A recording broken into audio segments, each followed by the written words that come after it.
안녕하세요. 찬양이 아름답죠? 때가 있다. 전도서 3장의 그 말씀을 찬양으로 옮긴 겁니다. 전도서 내용은 솔로몬 왕이 기록을 냈죠. 역사 가운데 가장 지혜로웠던 왕. 하나님의 지혜를 구했고 하나님은 누구도 가져보지 못한 지혜를 솔로몬 왕에게 주었습니다. 그 솔로몬 왕이 전도서를 기록하면서 제일 마지막에 이래 결국을 다 들었으니 하나님을 경외하고 그 명령을 지킬지어다. 이것이 사람의 본분이니라 라고 우리에게 교훈해 주고 계십니다. 이번 한 주간은 그렇죠. 구원받을 때입니다. 먼저 구원받기 전에 먼저 하나님을 만나야 되겠죠. 하나님을 만나는 때가 오늘과 내일 성경을 통해서 정말 하나님의 살아계신지를 확인해 보는 그런 시간입니다. 그리고 정말 성경이 사실이네. 아마 이틀 들으셨잖아요. 듣는 가운데 마음속에 어느 정도까지는 하나님이 계신 것 같다 생각은 드실 거예요. 근데 또 마음 한 구석에서는요. 믿지 말아야지. 내가 믿을 줄 알고 믿으면 큰일 나. 아마 이런 마음이 마음속에 있을지도 모릅니다. 그런데 어제도 잠깐 말씀해 드렸지만 우리는 하나님 앞에 귀를 무릎을 꿇는 것이고 하나님 앞에 경외하고 겸손한 모습으로 말씀을 듣는 겁니다. 오늘도 배우는 말씀을 통해서 하나님의 살아계심을 또 확인하는 귀한 시간이 되었으면 합니다. 같이 함께 기도하시겠습니다. 저희를 사랑하시는 하나님 아버지 감사합니다. 저희들에게 영원한 생명을 주시기 위해서 이 세상에 오시고 또 우리가 하나님을 알아볼 수 있도록 우리에게 성경을 주신 하나님께 감사를 드립니다. 오늘 성경 강연회 3일째입니다. 시작하는 시간부터 마치는 시간까지 주 성령님께서 이 시간 우리와 함께 하셔서 말씀을 전한 자의 입술과 말씀을 듣는 우리 모두의 마음을 감동해 주시고 하나님의 뜻을 올바로 전하고 하나님의 뜻을 올바로 마음 가운데 깨닫는 그런 소중한 시간 될 수 있도록 인도해 주시옵소서. 시작하고자 합니다. 마칠 때까지 모든 시간 오직 주님께 부탁드리며 우리를 사랑하시는 주 예수님 이름으로 기도드립니다. 아멘. 자, 시작하는 말씀 구약성경 예레미야서 10장을 보시겠습니다. 예레미야서 10장 1067페이지입니다. 구약성경 1067페이지.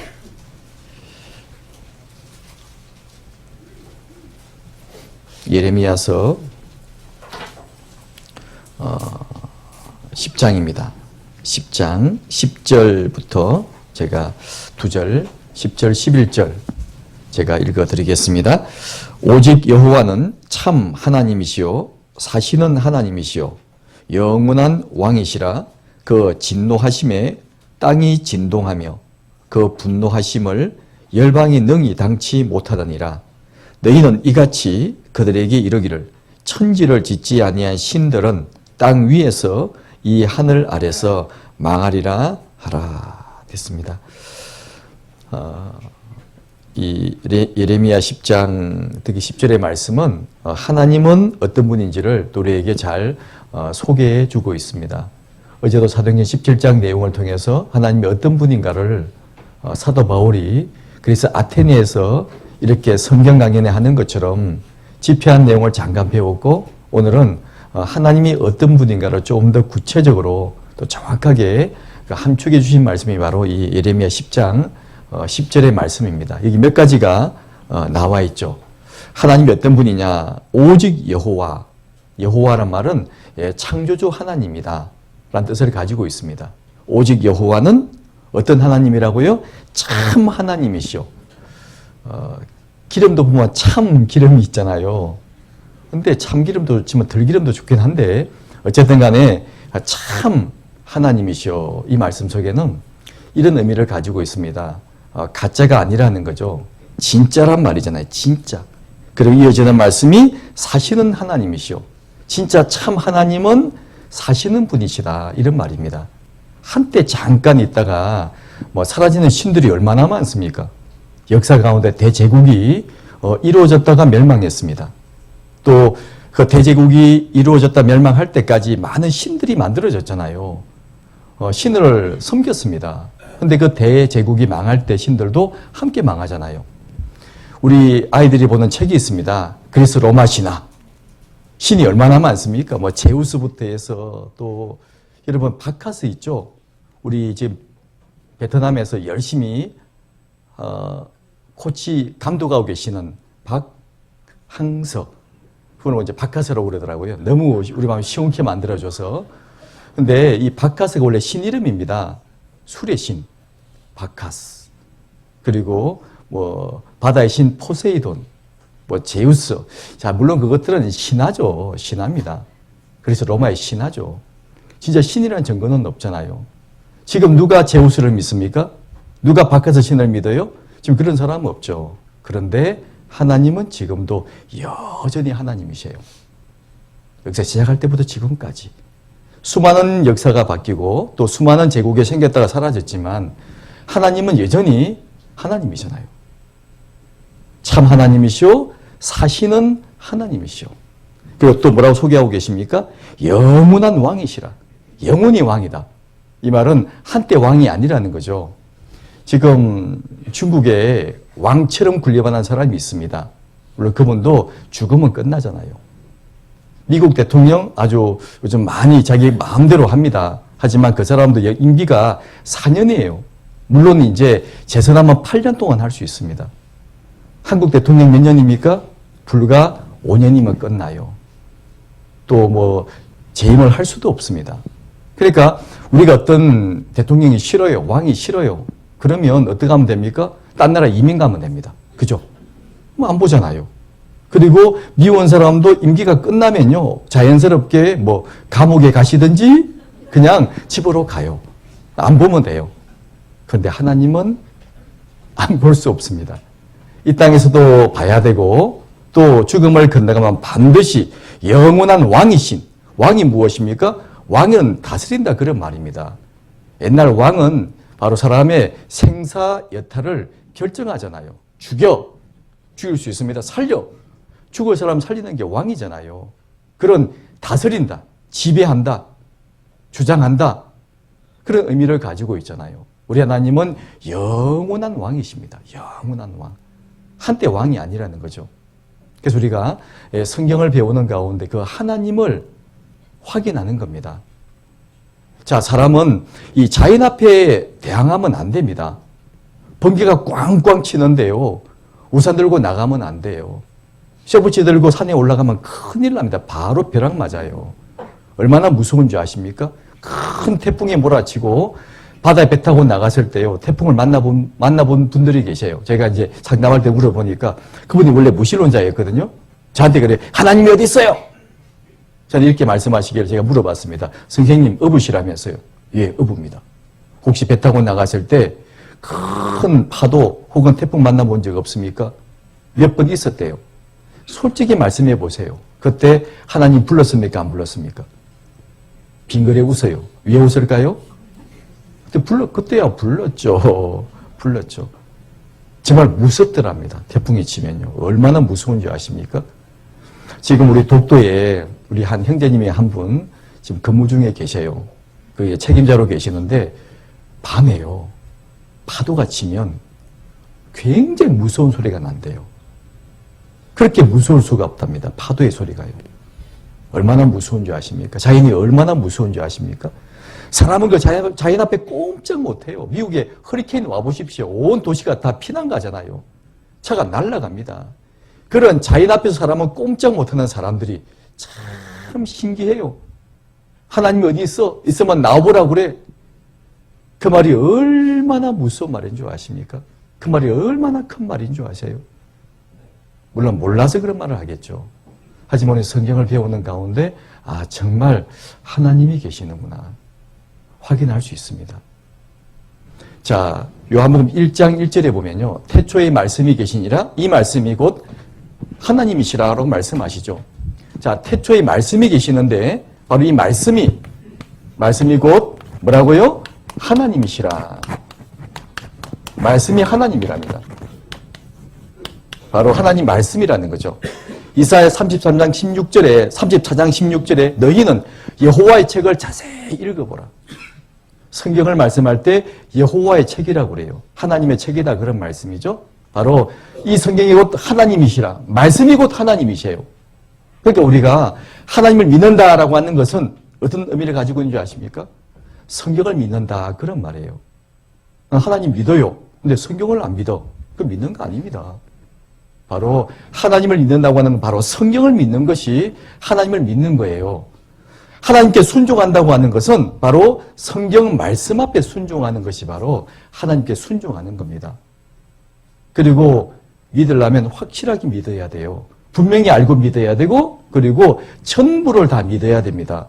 뭐 일부만 믿고 일부는 믿지 않으면 그거 믿는 것 아니죠. 말씀이 곧 하나님이신데 성경이 곧 하나님 말씀입니다. 그래서 이제 배웠던 것처럼 성경은 누구도 더하거나 빼면 안 돼요. 그대로 보존해야 됩니다. 아무도 손대면 안 됩니다. 이 성경을 기록한 사람도 바로 이스라엘 사람입니다. 오늘 배울 겁니다. 바로 이 성경을 기록했고 지금도 보존하고 있고 바로 말씀이 하나님 말씀임을 입증하고 있습니다. 그 민족을 같이 배우게 될 거예요. 어제 잠깐 마지막에 배웠죠? 바로 이스라엘 민족. 하나님의 살아계심을 전 세계 모든 사람에게 똑똑히 증명해 보이시기 위해서 한 사람을 통해서 한 민족을 만들었잖아요. 창세기 12장에 등장하는 바로 아브람. 아주 이름을 아브라함으로 바꿔줍니다. 열국의 아비로 이름을 바꿔주죠. 창세기 32장 28절에 이렇게 이름을 바꿔줍니다. 그래서 아브람의 손자 야곱을 이스라엘로 바꿔주고 이 야곱의 12아들이 지금 이스라엘 12지파잖아요. 12지파입니다. 바로 그 이스라엘 민족. 바로 그 민족을 통해 하나님은 지금 우리에게 보여주고 계세요. 자, 이사야서 43장을 한번 보세요. 이사야 43장. 앞으로 몇 장만 넘기시면 나옵니다. 이사야 43장. 이게 1절에 보면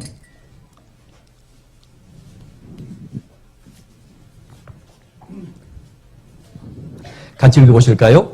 야곱아 너를 창조하신 여호와께서 이제 말씀하시느니라. 이스라엘아 너를 조성하신 자가 이제 말씀하시느니라. 너는 두려워 말라. 내가 너를 구속하였고 내가 너를 지명하여 불렀나니 너는 내 것이라. 여기 야곱아 그러죠. 아브라함의 손자. 그리고 이스라엘아라고 되어 있습니다. 이름을 바꿔주셨거든요. 이스라엘아. 바로 마지막에 내가 너를 지명하여 불렀나니 너는 내 것이라. 자, 왜 불렀을까요? 그 이유가 10절에 나와 있습니다. 10절. 10절도 같이 읽어보시겠습니다. 나 여호와가 말하노라. 너희는 나의 정인, 나의 종으로 택함을 입었나니 이는 너희로 나를 알고 믿으며 내가 그인 줄 깨닫게 하려 함이라. 나의 전에 지음을 받은 신이 없었느니라. 나의 후에도 없으리라. 자, 너희는 나의 정인. 어떤 종단에서는 이 말을 좀 오해해서 너희는 그러니까 자신을 생각한 겁니다. 아, 우리를 말한 것이구나. 우리가 바로 여호와의 정인이다. 이렇게 말할 수 있는데 그건 앞에부터 봐야 돼요. 성경을 오해하시면 안 됩니다. 바로 야곱아, 이스라엘아, 너는 내 것이라, 내 정인이다. 이렇게 말씀하셨잖아요. 자, 정인이란 말은 어떤 의미를 가지고 있습니까? 교통사고의 정인, 폭행사건의 정인, 살인사건의 정인. 정인이 뭐죠? 현장에 있었던 사람. 현장을 목격한 사람. 이게 정인입니다. 가본 적도 없어요. 본 적도 없습니다. 아, 제가 정인 쓸게요. 그 사람은 거짓 정인이죠. 바로 현장에서 그 사건을 똑똑히 목격한 사람, 그리고 목도한 사람이 바로 정인입니다. 너희는 나의 정인, 바로 이스라엘 민족을 말씀하시는 거예요. 너희는 나의 정인, 나의 종으로 택함을 입었다. 이는 너희로 하여금 나를 알고 믿으며, 먼저 하나님이 어떤 분인가를 믿게 만들어줍니다. 나를 알고 믿으며 내가 그인 줄 깨닫게 하려 함이라. 깨닫게 하렴. 아, 그렇구나. 아, 진짜 하나님이 계시네. 자, 우리도 마찬가지입니다. 성경을 배우는 가운데 사실 우리 마음에는 이런 마음이 있죠. 하나님 계실 것 같아. 아, 안 계실 것 같아. 근데 성경을 배우다 보면 자연스럽게요.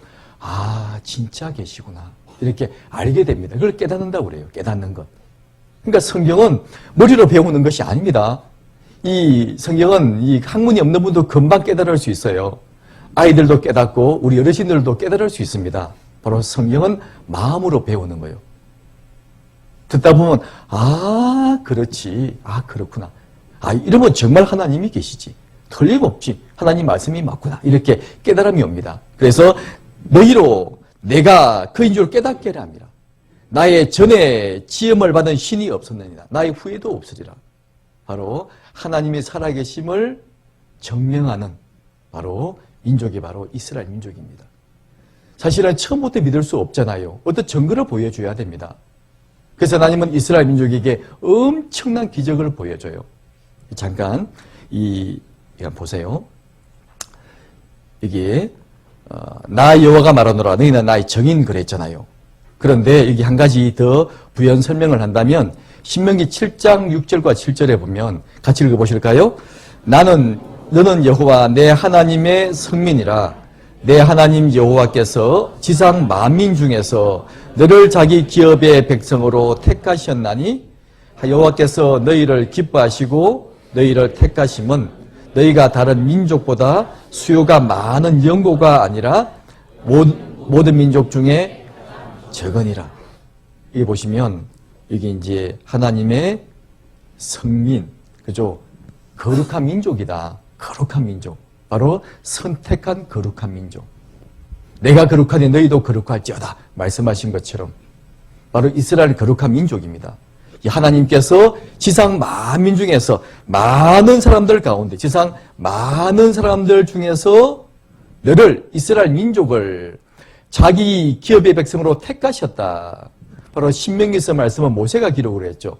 창세기, 출애굽기, 레위기, 민수기, 신명기 5권을 모세가 기록을 했어요. 바로 애굽에 살고 있던 이스라엘 민족을 데리고 나와서 그 광야에서 이 말씀을 기록했습니다. 너희가 누군지 아냐? 바로 너희는 하나님의 거룩한 민족이다. 하나님이 선택하셨다. 그 이유를 설명하고 있죠. 너희를 선택한 이유가 잘 보십시오. 너희가 다른 민족보다 수요가 많은 영고가 아니라 정반대로요. 가장 적으니라. 가장 작은 민족을 선택했어요. 왜 그런 줄 아십니까? 바로 이것처럼. 자, 파리 한 마리가요. 이름이 슈퍼파리예요. 한번 보세요.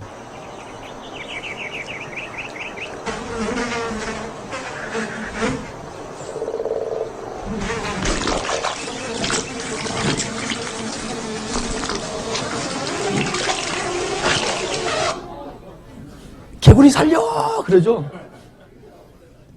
이런 일이 있다면 뭐죠? 기적. 기적인 겁니다. 큰 나라 선택했다면 뭐 전쟁을 하든지 돈을 많이 벌든지 뭐 똑똑하다고 해도 인구가 많으니까 나라가 크니까 그렇게 생각할 수 있잖아요. 근데 가장 작은 나라, 작은 소수민족 선택해서 세계를 지배하고 세계를 정복한다면 기적이잖아요. 하나님은 하나님의 살아계심을 우리에게 보여주기를 원하십니다. 그래서 먼저 이스라엘 민족을 통해서 한 민족을 형성하시고 이스라엘 통해 한 민족을 형성하시고 이스라엘 민족을 통해서 하나님의 살아계심을 우리에게 증명하고 있다 그런 말이에요. 여기 잠깐 여기 보시면요. 여기가 이스라엘이에요. 대한민국은 여기 있죠. 극동 지방이라고 그러잖아요. 서방 미국입니다. 작은 나라. 강원도 땅만한 나라 딱 가운데죠. 보세요. 여기가 아시아예요. 아시아, 아프리카, 유럽이잖아요. 딱 한가운데. 잘 보이도록. 잘 보라고. 못 봤다 말하지 말고 잘 보라고. 이래도 하나님이 없어? 잘 보라고. 첫날도 말씀해 주셨죠. 하나님의 만드신 만물에 분명히 보여 알게 되나니 그러므로 저희가 핑계치 못할지니라. 사람 마음속에도 하나님을 알만한 마음을 주셨고 또 만드신 모든 만물에 하나님의 능력과 신성을 딱 숨겨놓고 딱 드러내놓고 봐라 이래도 하나님이 없냐? 핑계할 수 없도록. 이스라엘 민족도 마찬가지입니다. 이제는 더 이상 핑계할 수 없어요. 이것은 현재 역사가 지금 진행되고 있잖아요. 지금도 진행 중입니다. 지금도. 과거 일이 아니에요. 현재입니다. 현재. 보면 되잖아요. 정말 하나님이 계시는지 안 계시는지. 진짜 이 기록된 말씀처럼 말씀 이루어지는지. 왜냐하면 이 이스라엘 민족 역사는 미리 기록이 되어 있어요. 자, 역사라고 하는 것은 시대가 지난 다음에 역사를 기록하잖아요. 근데 성경책에는 이미 이스라엘 역사가 마지막까지가 다 기록이 되어 있어요. 마지막까지가. 그들이 전 세계로 흩어질 것도, 기적적으로 돌아올 것도, 또 돌아올 때 심지어 무엇을 타고 돌아올 것도, 올 때 무엇을 가지고 올 것도, 그리고 돌아왔을 때 어떤 나라가 자기 나라를 침략할 것인지도 정확한 나라 이름이 나와 있고, 그때 사용될 무기가 나와 있고, 마지막에는 어떻게 될 것인지 역사가 다 기록되어 있다 그 말입니다. 우리는 간단해요. 정말 확인만 해보면 됩니다. 정말 그런가 안 그런가. 그리고 정말 말씀대로 된다면 아, 진짜 성경이 하나님 말씀이 맞구나. 정말 하나님의 살아계시네. 우리가 깨달으면 되잖아요. 깨닫게 하시기 위해 성경을 주셨고 배우면 금방 알 수 있는 겁니다. 알 수 있는 거예요. 잠깐 한번 정리 한번 해보겠습니다. 자, 어제 배웠던 것처럼 세상 만민 중에서 한 사람을 선택했습니다. 이름이 아브라함이에요. 뭐 특별히 잘나서 선택한 것이 아닙니다. 하나님이 임의로 선택하셨어요. 물론 그 마음은 보셨겠죠. 한 사람을 선택해서 내가 네게 지시할 땅으로 가라. 아브라함은 그 말씀에 순종해서 들이 가나안 땅에 들어갑니다. 그리고 아브라함이 자식을 낳죠. 이름이 이삭과 이스마일이라는. 이삭은 정실 자녀고 이스마일은 바로 첩의 자식입니다. 바로 이 이삭은 이스라엘 민족의 조상이 되었고 이 이스마일은 지금 아랍 있죠. 중동지방 사람의 조상이 되었습니다. 자, 이삭이 야곱을 낳죠. 물론 에서와 야곱 쌍둥이를 낳습니다. 에서는 하나님의 별로 찾는 마음이 별로 없어요. 그냥 사냥하는 걸 좋아하고 세상이 좋은 사람입니다. 또 한 나라를 만들었어요. 큰 나라 만들었습니다. 하지만 야곱은 하나님을 계통을 이어받아서 바로 이스라엘이 조상이 되게 된 거죠. 그러니까 아브라함이 이삭이 야곱을 낳죠. 야곱이 12아들을 낳고. 자, 이때 12아들을 낳았을 때 이 중에서요. 원래 야곱이 이렇게 아들을 많이 낳을 계획은 없었습니다. 야곱이 정말 좋아하는 사랑하는 여인이 있었어요. 이름이 라헬입니다. 그 여자하고만 결혼하고 싶어 했어요. 그런데 그 라헬의 아버지 외삼촌인데요. 이 라헬을 준다고 해놓고 첫날 밤 치르고 나와보니까 라헬이 아닌 거예요. 라헬의 언니가 들어와 있는 겁니다. 왜 몰랐을까요? 술을 많이 먹어서인지 어쩐지 모르겠지만 몰랐대요. 그리고 보니까 속았잖아요. 삼촌, 내가 왜 언니 달라고 했습니까? 동생 라헬 달라고 했죠. 내가 7년 동안 이렇게 일을 했는데 저한테 동생을 주셔야죠. 야, 알고 있다. 우리 풍습에 언니 두고 동생 시집 보내는 법 없다. 언니랑 7일 동안만 지내라. 7일 후에 내 동생도 주겠다. 그래서 이제 이 언니 동생을 한꺼번에 부인을 얻게 된 겁니다. 근데 이제 자식을 낳는데요. 지금처럼 피임하지 않습니다. 무조건 자식을 낳아요. 그게 축복으로 생각했습니다. 근데 문제는요. 언니 레아는 아이를 잘 낳아요. 근데 진짜 사랑하는 아내가 아이를 못 낳는 겁니다. 그러니까 이 라헬이요. 막 희귀가 막 생기는 거. 자기 몸종을 여보, 내 몸종인데 당신 첩으로 삼아라고. 그리고 아이를 낳게 하라고. 아이를 낳는 거예요. 그러니까 언니도요. 여보, 내 첩도 당신 가져요 하고요. 졸제 부인이 4명이 된 겁니다. 그래서 12아들과 딸 하나를 낳아요. 그 중에 11번, 12번째가 정말 사랑하는 라헬의 자녀입니다. 근데 나머지 10명의 형들은 이 동생, 이 요셉과 베냐민을요, 별로 안 좋아했어요. 왠지 아십니까? 이 아버지가 둘만 좋아하거든요. 그 중에 11번째 아들을 제일 사랑합니다. 제일 좋은 옷을 입히고 맛있는 거 있으면요, 요셉한테만 줘요. 일도 별로 안 시킵니다. 그러니까 형들이 볼 때 화가 난 거예요. 쉽게 나지 않겠습니까? 저 확 죽이길라? 근데 죽이지는 못해. 아버지가 너무 사랑하니까. 마침 들에 양을 치고 있을 때 아버지가요, 심부름 보낸 겁니다. 요셉아, 형들 일 잘하는가 좀 보고 와라 하고 갔을 때 형들이 보고요, 저놈 온다. 저 죽여버리자. 근데 형이요, 야, 죽이면 안 된다. 그냥 종으로 팔자. 그래서 지금 이집트죠. 애굽입니다. 애굽의 종으로 팔아버리는 거예요. 아버지에게는요, 아버지, 이 옷 누구 옷입니까? 오다 보니까 길거리에 보니까 짐승에게 찢겨 죽은 사람이 있는데 시체는 다 먹어버렸고 옷만 남았습니다. 이거 누구 옷입니까? 이거 내 11번째 아들 요셉의 옷인데 아버지가요 통곡을 하는 거예요. 아들이 죽었다고 생각한 겁니다.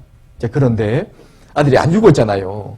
그런데 이 애굽에 간 것이 하나님의 계획이었다 나중에 알게 됩니다. 왜냐하면 나중에 이 애굽과 이 가나안 땅에 엄청난 7년 동안의 풍년이 생기고 그 이후에 7년 동안의 전무후무한 흉년이 옵니다.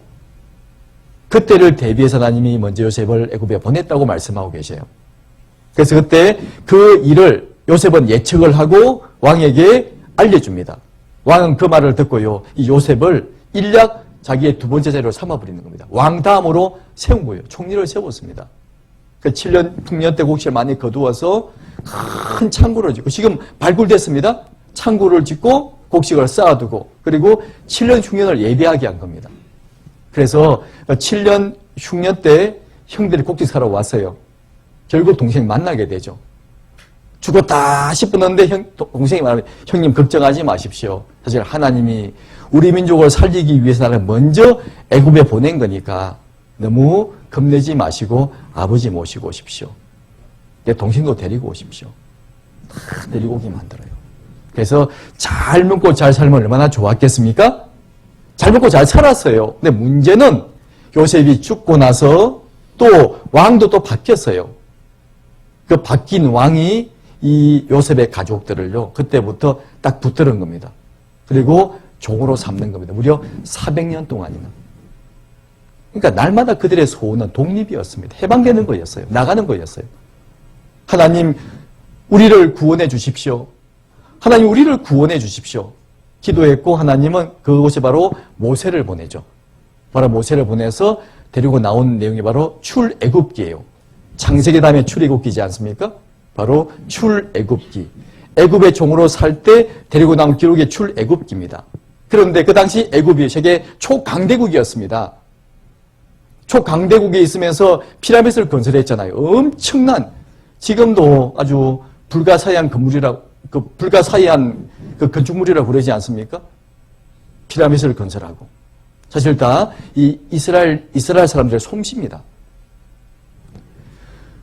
그 돌려보내 주겠어요? 모세가요, 우리 민족 주십시오. 왕은 콧방구도 안 낍니다. 그때 하나님은 모세를 통해서 바로 10가지 재앙을 내리잖아요. 애굽에요.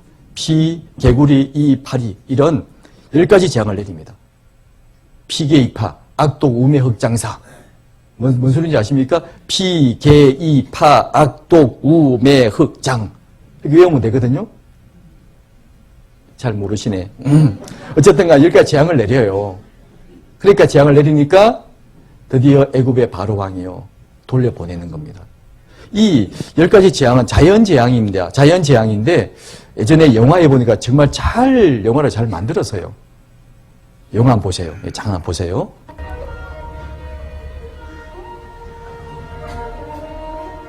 강물이 피가 되는 겁니다.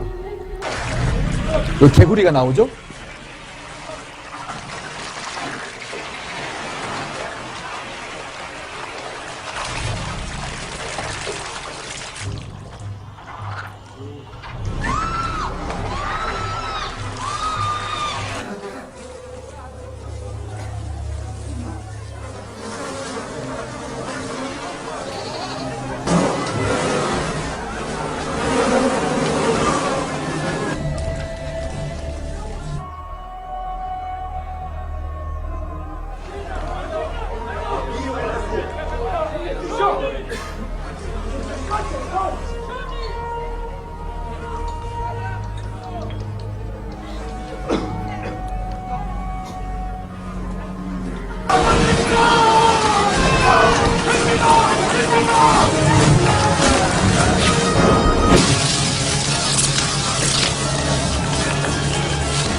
아마 예전에 그 10개란 영화를 보신 분들이 있을 거예요. 10개. 보면 이제 모세가 그 홍해 바닷물을 가르고 나오는 사건이 있잖아요. 그 전에 있었던 일들입니다. 애굽의 파라오가 안 돌려보내주죠. 그래서 모세를 통해서 먼저 이 강물의 모든 강물의 근원을 피로 만들어 버립니다. 이게 첫 번째 재앙이에요. 피재앙이죠. 그래도 바로가 꼼짝하지 않거든요. 모든 물에서 개구리가 나와서 온 집안의 개구리, 숟가락 그릇 속에도 개구리가 들어가 있고 개구리재앙, 또 파리재앙, 이 나무 이재앙, 파리재앙. 다섯 번째가 악질, 이 몸에요 어떤 이 악질이 들어서 막 이 염증이 생기고요, 부스럼이 생기는 거죠. 독종, 그리고 우박, 흑암, 3일 동안 캄캄한 흑암. 마지막 재앙이 장자가 죽는 재앙이에요. 이 장자가 죽는데 애굽에 살고 있는 모든 장자가 다 죽는 겁니다. 이 장자라 말은 첫째 아들을 말하는 거예요. 첫째 아들. 종의 집이 종이 되었던 왕이 되었던 이 왕의 아들도 죽었습니다. 그리고 짐승 새끼도 다 죽었어요. 돼지가 한 마리 새끼 깔 때요. 죄송합니다. 내 깐다고 해서. 새끼 넣을 때, 그죠? 돼지는 까는 게 아니죠. 새가 알을 까는 것이고. 새끼 넣을 때 새끼 많이 놓잖아요. 어느 게 장자인지 어떻게 알겠습니까? 하나님은 아세요. 딱 그 놈만 죽이는 거예요. 죽입니다. 그러니까 드디어 애굽의 바로가요. 손들어요. 다 나가라, 다 나가라. 그게 10개 나온 영화의 그 장면입니다. 다 돌려보내죠. 왜냐하면 무시무시한 재앙이잖아요. 하나님의 살아계심을 보여주신 겁니다. 그리고 또 한 가지 의미는 이 애굽 사람들은 별빛을 다 신으로 섬겨요. 그들은 강을 신으로 섬기죠. 그들은 개구리를 신으로 섬깁니다. 그들 개구리를 다산의 신으로 생각해요. 다산의 신. 그리고 파리도 마찬가지고 메뚜기도 마찬가지고, 그것이 신이 아니라는 것을 재앙을 해서 보여주는 겁니다. 보여주는 거예요. 이게 무슨 신이냐? 보여주는 겁니다. 자, 그런데 문제는, 자, 나왔습니다. 나왔는데, 보세요. 성경 기록 사실에 가깝다. 성경 속 기록 정확성 높다. 구약의 아브라함은 실존 인물이었다. 메소포타미아 고대 도시 역청의 언덕, 아브라함의 고향 우르를 찾아. 이게 우르 도시입니다. 이집트에서 요셉의 곡창을 발굴했다. 그리고 출애굽 행렬 눈앞에 보이는 듯. 피라미드 누가 만들었는가? 이스라엘 외무장관의 뜻은, 우문의 뜻은 이집트 관광 중에 우연히 말했죠? 이 피라미드는 바로 고대 유대인 노예 작품 암시다. 이 유대인이라는 말은 같은 말입니다. 이스라엘 사람, 유대인 같은 말이에요. 이렇게 말하죠? 그런데 나왔는데 여기가 숲곳입니다. 여기가 가나안 땅이에요.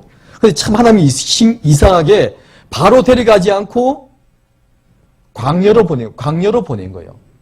광야로 보내고 드디어 앞에 홍해로 인도해 버린 겁니다.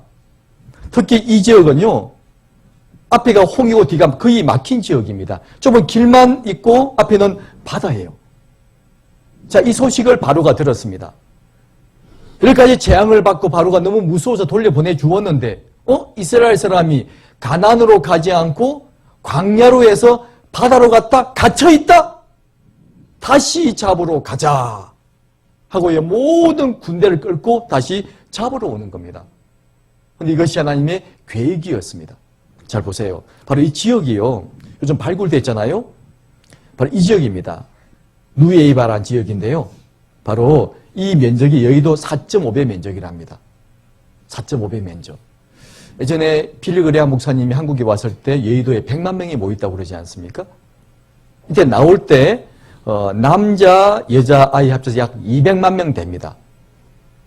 또 동물도 많이 있었거든요. 충분히 모일 수 있는 장소예요. 이곳으로 딱 하나님이 인도하신 겁니다. 다 산이죠. 좁은 길밖에 없어요. 다 인도해서 딱 이곳에 머물게 한 겁니다. 그러니까 바로가 볼 때는요, 갇혔다, 잘 됐다, 다시 잡으러 가자, 꼼짝없이 도가되는 죄다 생각한 거예요. 그런데 하나님의 계획이었습니다. 바로 이것인데요. 이집트와 사우디아라비아 딱 경계에 있습니다. 홍해가 있죠? 그런데 이 누에이바 지역에요, 알고 보니까 이 길을 건널 수 있는 도로가 있는 겁니다. 잘 보십시오. 이게 찍은 그래픽으로 만든 겁니다. 요 길이가 한 6km 됩니다. 6도시에 얕은 경사면으로 되어 있어요. 딱 이 지역만 그렇습니다. 다른 지역은 1000m가 넘어요. 깊은 지역은요.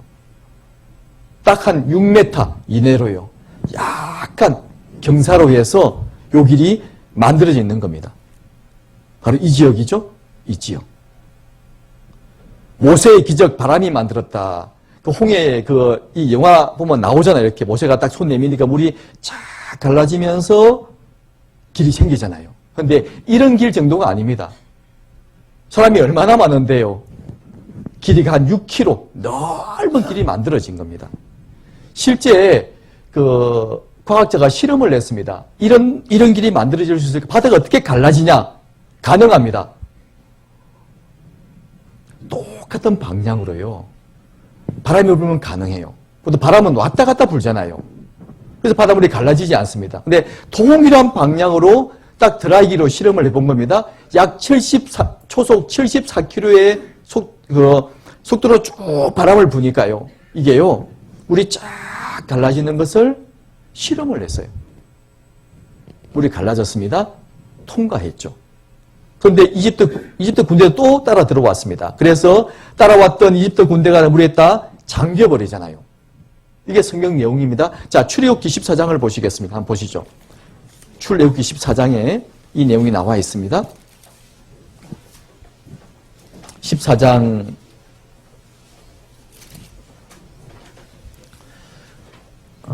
21절에 보면요. 구약성경 103페이지입니다. 출애굽기 14장 21절. 자, 한번 보세요. 모세가 바다 위로 손을 내어민데 여호와께서 큰 동풍으로 밤새도록 바닷물을 물러가게 하시니 물이 갈라져 바다가 마른 땅이 된지라. 그렇죠? 큰 동풍으로 밤새도록 바닷물을 물러가게 하신 겁니다. 22절. 이스라엘 자손이 바다 가운데 육지로 행하고 물은 그들의 좌우에 벽이 되니 애굽 사람들과 바로의 말들, 병거들과 그 마병들이 다 그 뒤를 쫓아 바다 가운데로 들어오는지라. 새벽에 여호와께서 불, 구름, 기둥 가운데서 애굽 군대를 보시고 그 군대를 어지럽게 하시며 그 병거 바퀴를 벗겨서 달리기에 극난 매우 힘들게 하시니 애굽 사람들이 가로되 이스라엘 앞에서 우리가 도망하자. 여호와께서 그들을 위하여 싸워 애굽 사람을 치는도다. 여호와께서 모세에게 이르시되 내 손을 바다 위로 내어 밀어 물이 애굽 사람들과 그 병거들과 마병들 위에 다시 흐르게 하라 하시니. 자, 27절 28절을 같이 읽어보시겠습니다. 모세가 곧 손을 바다 위로 내어 밀매 새벽에 미쳐 바다의 그 세력이 회복된지라. 애굽 사람들이 물을 거스려 도망하나 여호와께서 애굽 사람들을 바다 가운데 엎으시니 물이 다시 흘러 병거들과 기병들을 덮되 그들의 뒤를 쫓아 바다에 들어간 바로의 군대를 다 덮고 하나도 남기지 아니하였더라. 이것이 출애굽기 14장 내용입니다. 남기지 아니하였더라. 자, 31절도 같이 읽어보시겠습니다. 이스라엘 여호와께서 애굽 사람에게 베푸신 큰 일을 보았으므로 백성이 여호와를 경외하며 여호와와 그 종 모세를 믿었더라. 드디어 믿게 된 거예요. 진짜 우리 여호와가 진짜 하나님이시구나. 애굽에서 내렸던 10가지 재앙을 통해서, 그리고 애굽의 모든 군대를 바닷속에 다 장사지 내버렸잖아요. 이 사건을 통해서 진짜 여호와가 진짜 하나님이시구나, 그 사실을 믿게 되었다, 그런 말입니다. 그러니까 하나님은 자기 민족을 선택하시고 큰 이적을 통해서 봐라, 나 위에 신이 없다. 신이 있느냐? 신이 없지 않느냐? 바로 하나님을 믿게 하기 위해서 큰 이적을 보이신 겁니다. 자, 그런데 이것이요, 역사적인 사실 틀림없습니다. 왜냐하면 이 지역에 와서 보니까, 보세요. 이제 다 물에 잠겼잖아요. 그런데 이 얕은 바다입니다. 이 지역은 얕아요. 딴 지역은 깊지만. 잠수부가 들어가서 이 지역을 실제 탐사해 본 겁니다. 그러니까 이 홍해는 붉은 바다를 홍해라고 그러잖아요. 뭐 물이 붉겠습니까? 산호가요, 붉은색이에요. 많이 있어요. 그 바닷물이 붉게 보이기 때문에 홍해라고 그러는 겁니다. 이 산호가 애굽의 군대 병거 바퀴 위에 산호가 자란 겁니다. 병거가 썩어버리고 없죠. 근데 산호의 모습을 보세요. 이 산호의 모습이요, 이렇게 병거바퀴로 되어 있어요. 병거바퀴. 자, 보세요. 우리가 잠수하여 적당한 위치에서 촬영하기 시작했을 때 특정 물체를 찾는 동안 90도 각도의 구조물이나 바퀴 형태의 원형 물체들이 발견되었는데 그것이 바로 우리가 잠수한 이후 찾고자 했던 것입니다. 탐색이 시작되고 하나의 독특한 타입의 물체가 해적 바닥에서 자주 발견되었다. 가늘고 케이블과 같은 모양으로서 어떤 것은 산호초 군락에 덮인 한쪽 바퀴를 기초로 세워져 있었으며 고든 막대 모양과 둥근 상판의 모양이었다. 축처럼 생긴 것과 바퀴처럼 생긴 것과의 각도는 90도입니다. 보시다시피 보통의 산호초의 성장 모습과는 매우 다른 모습이며 마치 사람이 만든 구조물에 산호초가 자란 것과 같습니다.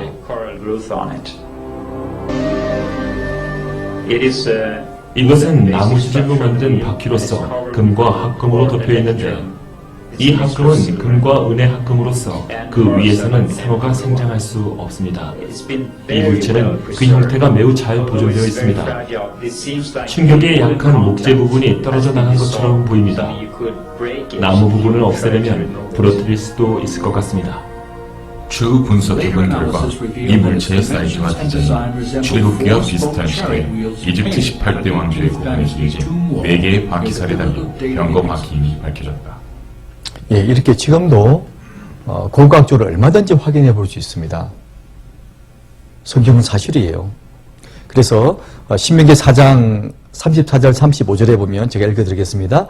어떤 신이 와서 시험과 이적과 기사와 전쟁과 강한 손과 편팔과 크게 두려운 일로 한 민족을 다른 민족에게서 인도하여 낸 일이 있느냐? 역사 가운데 어떤 신이 그 강대한 나라 가운데서 한 민족 통째로 이끌어낸 적이 있느냐? 역사 가운데 없습니다. 이는 다 너희 하나님 여호와께서 애굽에서 너희를 위하여 너희의 목전에서 행하신 일이라. 너희 눈으로 봤잖아 이 말입니다.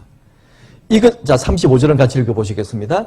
이것을 내게 나타내심은 여호와는 하나님이시오 그 외에는 다른 신이 없음을 내게 알게 하려 하심이니라. 사실 우리도 직접 그 광경을 목격했다면요 안 믿을 수가 없죠. 어떻게 안 믿겠어요? 하나님, 여호와 하나님밖에 없네요. 그냥 자연스럽게 믿을 수밖에 없을 겁니다. 자, 우리는 물론 과거로 돌아갈 수는 없잖아요. 하지만 우리는 성경을 통해서 지금 우리 현대 과학을 통해서 이 사실, 이 내용이 사실이었구나. 하나님이 살아계신 게 맞네. 이렇게 우리가 알 수 있는 겁니다. 그래서 하나님은 이스라엘 민족을 이렇게 데리고 나왔습니다. 그리고 40년 광야 생활을 통해서 그들과 큰 계약을 맺습니다. 바로 언약을 맺죠. 바로 순종하면 축복이다. 모든 민족 위에 내가 너를 뛰어나게 하겠다. 딱 신명기 28장 전체 내용이 그렇습니다. 순종하면 내가 너를 세계 1등 국가로 만들어주겠다. 무조건 1등입니다. 1등. 근데 순종하지 않으면 가장 비참한 역사를 가지게 될 것이다. 이건요, 극과 극입니다. 우연에 될 수 있는 것이 아닙니다. 완전히 극과 극. 1등 아니면 꼴찌. 아니, 학생이 시험을 봤는데요. 3월달에 1등 했어요. 4월달에 꼴찌할 수 있어요? 그거는 그럴 수 없는 겁니다. 근데 이스라엘은 그래요. 잘하면 1등 합니다. 못하면 바로 꼴도 내려가요. 그래서 그 배후에 바로 하나님이 계심을 우리에게 생생히 증명하신다. 그런 말입니다. 그래서 일종의 실물 교훈. 우리에게 실제적인 샘플로서 실물 교훈으로 보여주십니다. 그래서 순종하면 축복이 약속이 되어 있죠. 하지만 불순종하게 되면 바로 엄청난 저주가 약속이 되어 있습니다. 이게 보시면 축복과 저주는 대부분요 비슷비슷하게 이렇게 돌아갑니다. 하지만 유대인은 순종하면요 무조건 1등이에요. 말 안 들으면 꼴찌입니다. 극과 극이죠. 완전히 롤러코스터를 타는 겁니다. 확인해 보면 돼요. 정말 그런가 안 그런가. 성경 한 두 군데만 볼게요. 신명기 28장을 한번 보세요. 어느 정도, 이 정도입니다. 신명기 28장. 자, 1절에 보시면 304페이지입니다. 신명기 28장 1절 304페이지. 제가 읽어드리겠습니다. 내가 내 하나님 여호와의 말씀을 삼가 듣고 내가 오늘날 내게 명하는 그 모든 명령을 지켜 행하면 내 하나님 여호와께서 너를 세계의 모든 민족 위에 뛰어나게 하실 것이라. 자, 신명기서 말씀은 모세가 출애굽에 나와서 아직 가나안 땅에 들어가기 전입니다. 들어가기 전에 40년 광야길을 헤매고 있을 때, 그리고 그게 끝날 때쯤 기록된 게 신명기 말씀이에요. 그러니까 이제 가나안 땅에 들어갈 거다. 들어가서 내 말에 순종하면 내가 너희 민족을 세계 모든 민족 위에 1등으로 만들어주겠다. 그리고 여기 7절에 보면 너희의 대적들이 일어나 너를 치료하면 여호와께서 하나님께서 그들을 내 앞에서 패하게 하시리니 그들이 한 길로 너를 치러 들어왔으나 내 앞에서 7길로 도망하리라. 그리고 10절 같이 읽어보시겠습니다. 너를 여호와의 이름으로 일컬음을 세계 만민이 보고 너를 두려워하리라. 세계 만민이 보고 두려워한대요. 뭐 이웃 나라가 보고 두려워하는 것이 아니라 세계 만민이 보고 두려워한답니다. 우리 그런 강론을 확인해 보면 되겠죠? 그리고 이게 12절에 보시면 여호와께서 너를 위하여 하늘의 아름다운 보고 보물 창고를 열어사 내 땅에 때를 따라 비를 내리시고 내 손으로 하는 모든 일에 복을 주시리니 내가 많은 민족에게 꾸어줄지라도 너는 꾸지 아니할 것이요. 자, 이웃 사람 돈을 꾸어주는 게 아닙니다. 많은 민족에게 딴 나라 사람들의 돈을 꾸어줄 거다. 너는 꾸지 않을 거다. 그럼 놀랍지 않습니까? 작은 나라입니다. 작은 인구예요. 근데 순종하면 1등으로 만들어주고 세계 모든 민족이 1등으로 만들어주고 싸울 때마다 승리하게 만들어주고 세계 모든 만민을 두려워하게 만들고 돈이 얼마나 많으면 많은 민족의 돈을 꾸어준대요. 그건 꾸지 않는답니다. 참 좋잖아요. 그죠? 13절 여호와께서 너로 머리가 되고 꼬리가 되지 않게 하시며 위에만 있고 아래에 있지 않게 하시리니 오직 너는 내가 오늘날 내게 명하는 내 하나님 여호와의 명령을 듣고 지켜 행하며 내가 오늘날 너에게 명하는 그 말씀을 떠나 좌로나 우로나 치우치지 아니하고 다른 신을 따라 섬기지 아니하면 이와 같으리라. 계약이죠. 계약. 순종만 하면 이렇게 될 것이다. 이와 같으리라. 근데 15절부터는 정반대입니다. 이제 정반대인데요. 15절 내가 만일 내 하나님 여호와의 말씀을 순종하지 아니하여 내가 오늘날 내게 명하는 그 모든 명령과 규례를 지켜 행하지 아니하면 이 모든 저주가 내게 임하고 내게 미칠 것이니 이제 저주입니다. 저주. 19절에 내가 들어와도 저주를 받고 나가도 저주를 받으리라.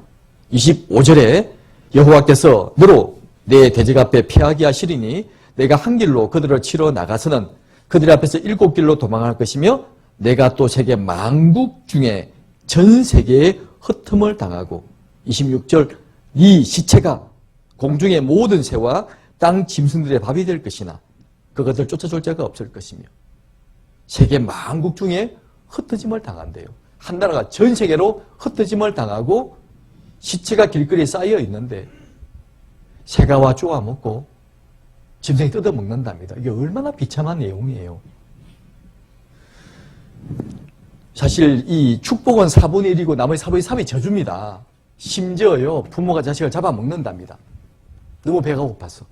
이런 일들까지도 하나님이 그들과 계약하고 있는 겁니다. 좋으냐? 그들이 아멘, 아멘, 아멘, 아멘. 그들은 좋습니다. 12번 아멘 하면서 그들은 계약서를 사인을 해요. 알겠습니다. 그때로 되기를 원합니다. 그렇게 하겠습니다. 하겠습니다. 라고 계약을 맺고 지금까지 계속 그 계약대로 지금 실행되고 있다 그런 말입니다. 우리는 살펴보기만 하면 돼요. 정말 말씀하신 대로 계약된 대로 그들이 그렇게 복을 받았는지 벌을 받았는지 확인해 보면 되잖아요. 그래서 이스라엘 민족은 어떤 민족이냐? 바로 하나님이 살아계심을 증명하는 민족이다 라고 말할 수 있어요. 증명하는 민족이죠. 두 번째는 또 중요한 의미가 또 있습니다. 신약성경 로마서 3장을 한번 보세요. 로마서 3장 두 번째 선택하는 의미가 있는데 로마서 3장입니다. 242페이지.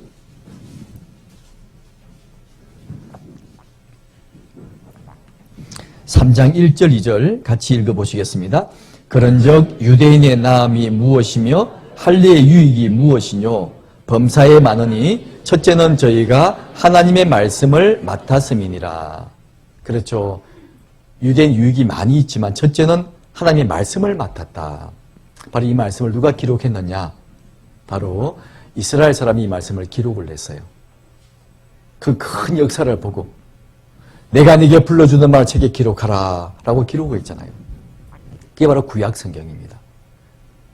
그들 이 말씀을요, 그들은 생명처럼 생각합니다. 좋은 예가 있어요.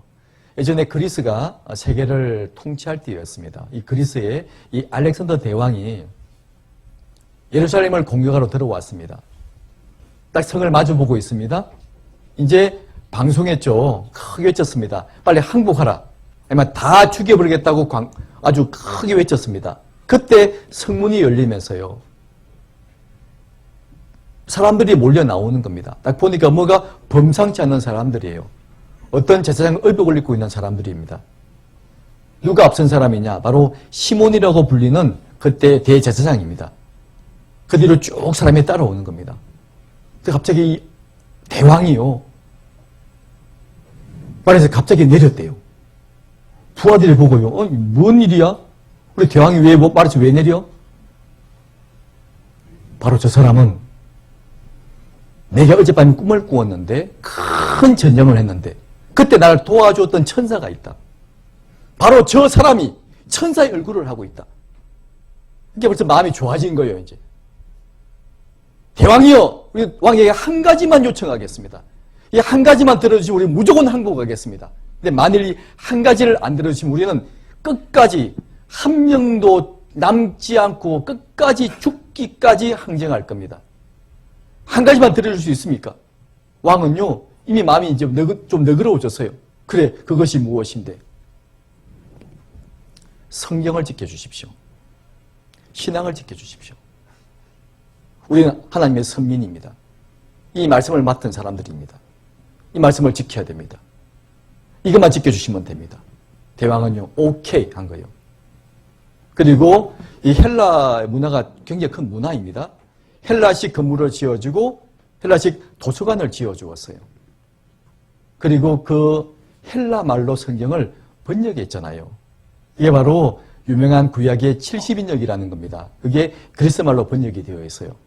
그때 이스라엘 사람 말은 소수 언어였어요. 소수 인종 언어였습니다. 헬라는 그 당시에 통용하는 언어였잖아요. 그 헬라어로서 바로 70인역 구약 성경에 기록이 됐다 그 말이에요. 성경을 지키는 민족들, 성경을 기록하는 민족들, 그리고 입증하는 민족이 바로 유대인들입니다. 더 놀라운 것은요, 바로 신약 시대에 로마 당시 예수님이 이 땅에 오셨거든요. 왜 로마 당시에 오신 줄 아십니까? 이유가 있습니다. 갈라디아 4장 4절에 기록되기를 때가 참에 하나님이 그 아들을 보내서 세상에 나게 하시고 때가 참에 이 땅에 오셨답니다. 예수님께서. 그 이유는 바로 로마 시대에 오셔야 되는가 봐요. 그 당시 로마가 어떤 시대였습니까? 세계를 지배하던 시대였잖아요.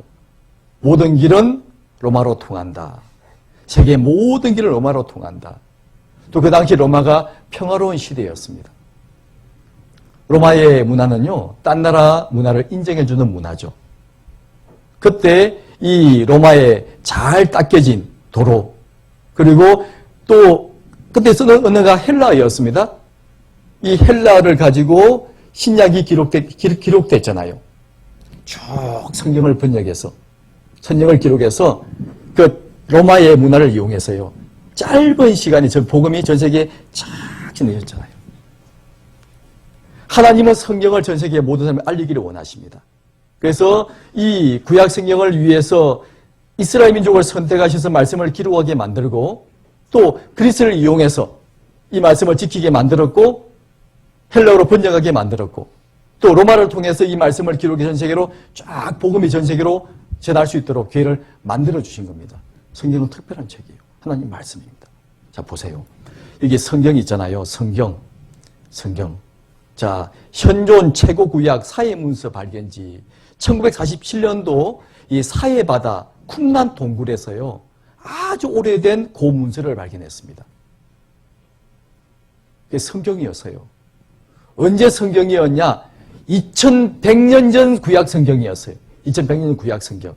근데 사실 지금까지 67,200개의 사본이 있지만요, 그렇게 오래된 사본이 많지 않습니다. 대부분 1000년 전원 사본들이거든요. 그러니까 만약 이 성경 그보다 더 1000년 전 사본이 있잖아요. 만약 사해 사본 내용이 지금 성경 내용과 다르다면 이제 문제가 생기는 겁니다. 성경은 이제 후대에 누가 고쳤다라고 말할 수도 있잖아요. 그런데 뭐라고 되어 있습니까? 사해 사본의 발견. 성경의 후대에 몇몇 사람들에 의해 고쳐진 것이 아닌 건 의혹이 불식되다. 고쳐진 것이 아닙니다. 그대로 보존되었어요. 영상 하나 보세요.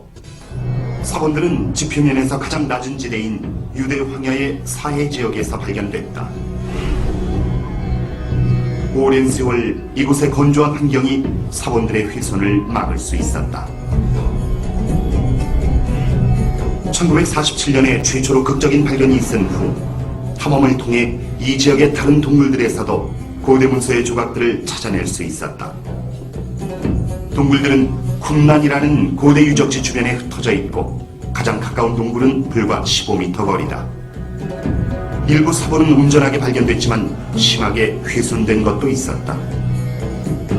사본들은 고대 히브리어와 아람어, 그리스어의 세 언어로 기록되었으며 대부분은 양피지, 일부는 파피루스에 적혀 있다.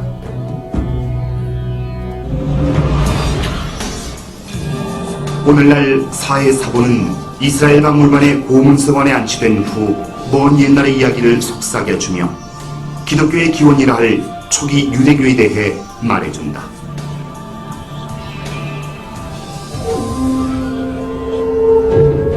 사본의 상당수는 우리에게 친숙한 성서적 역사가 적힌 구약 성서의 거의 대부분을 차지하는 내용이다.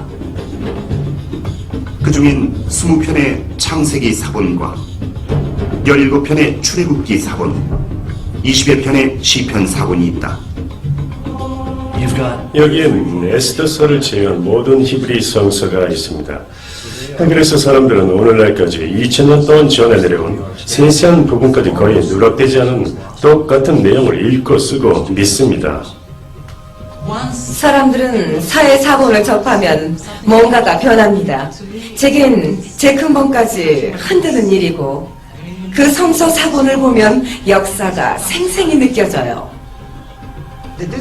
사해 사본은 유대 민족은 물론 인류에게 가장 위대한 보물입니다. 모든 게 놀라웠습니다.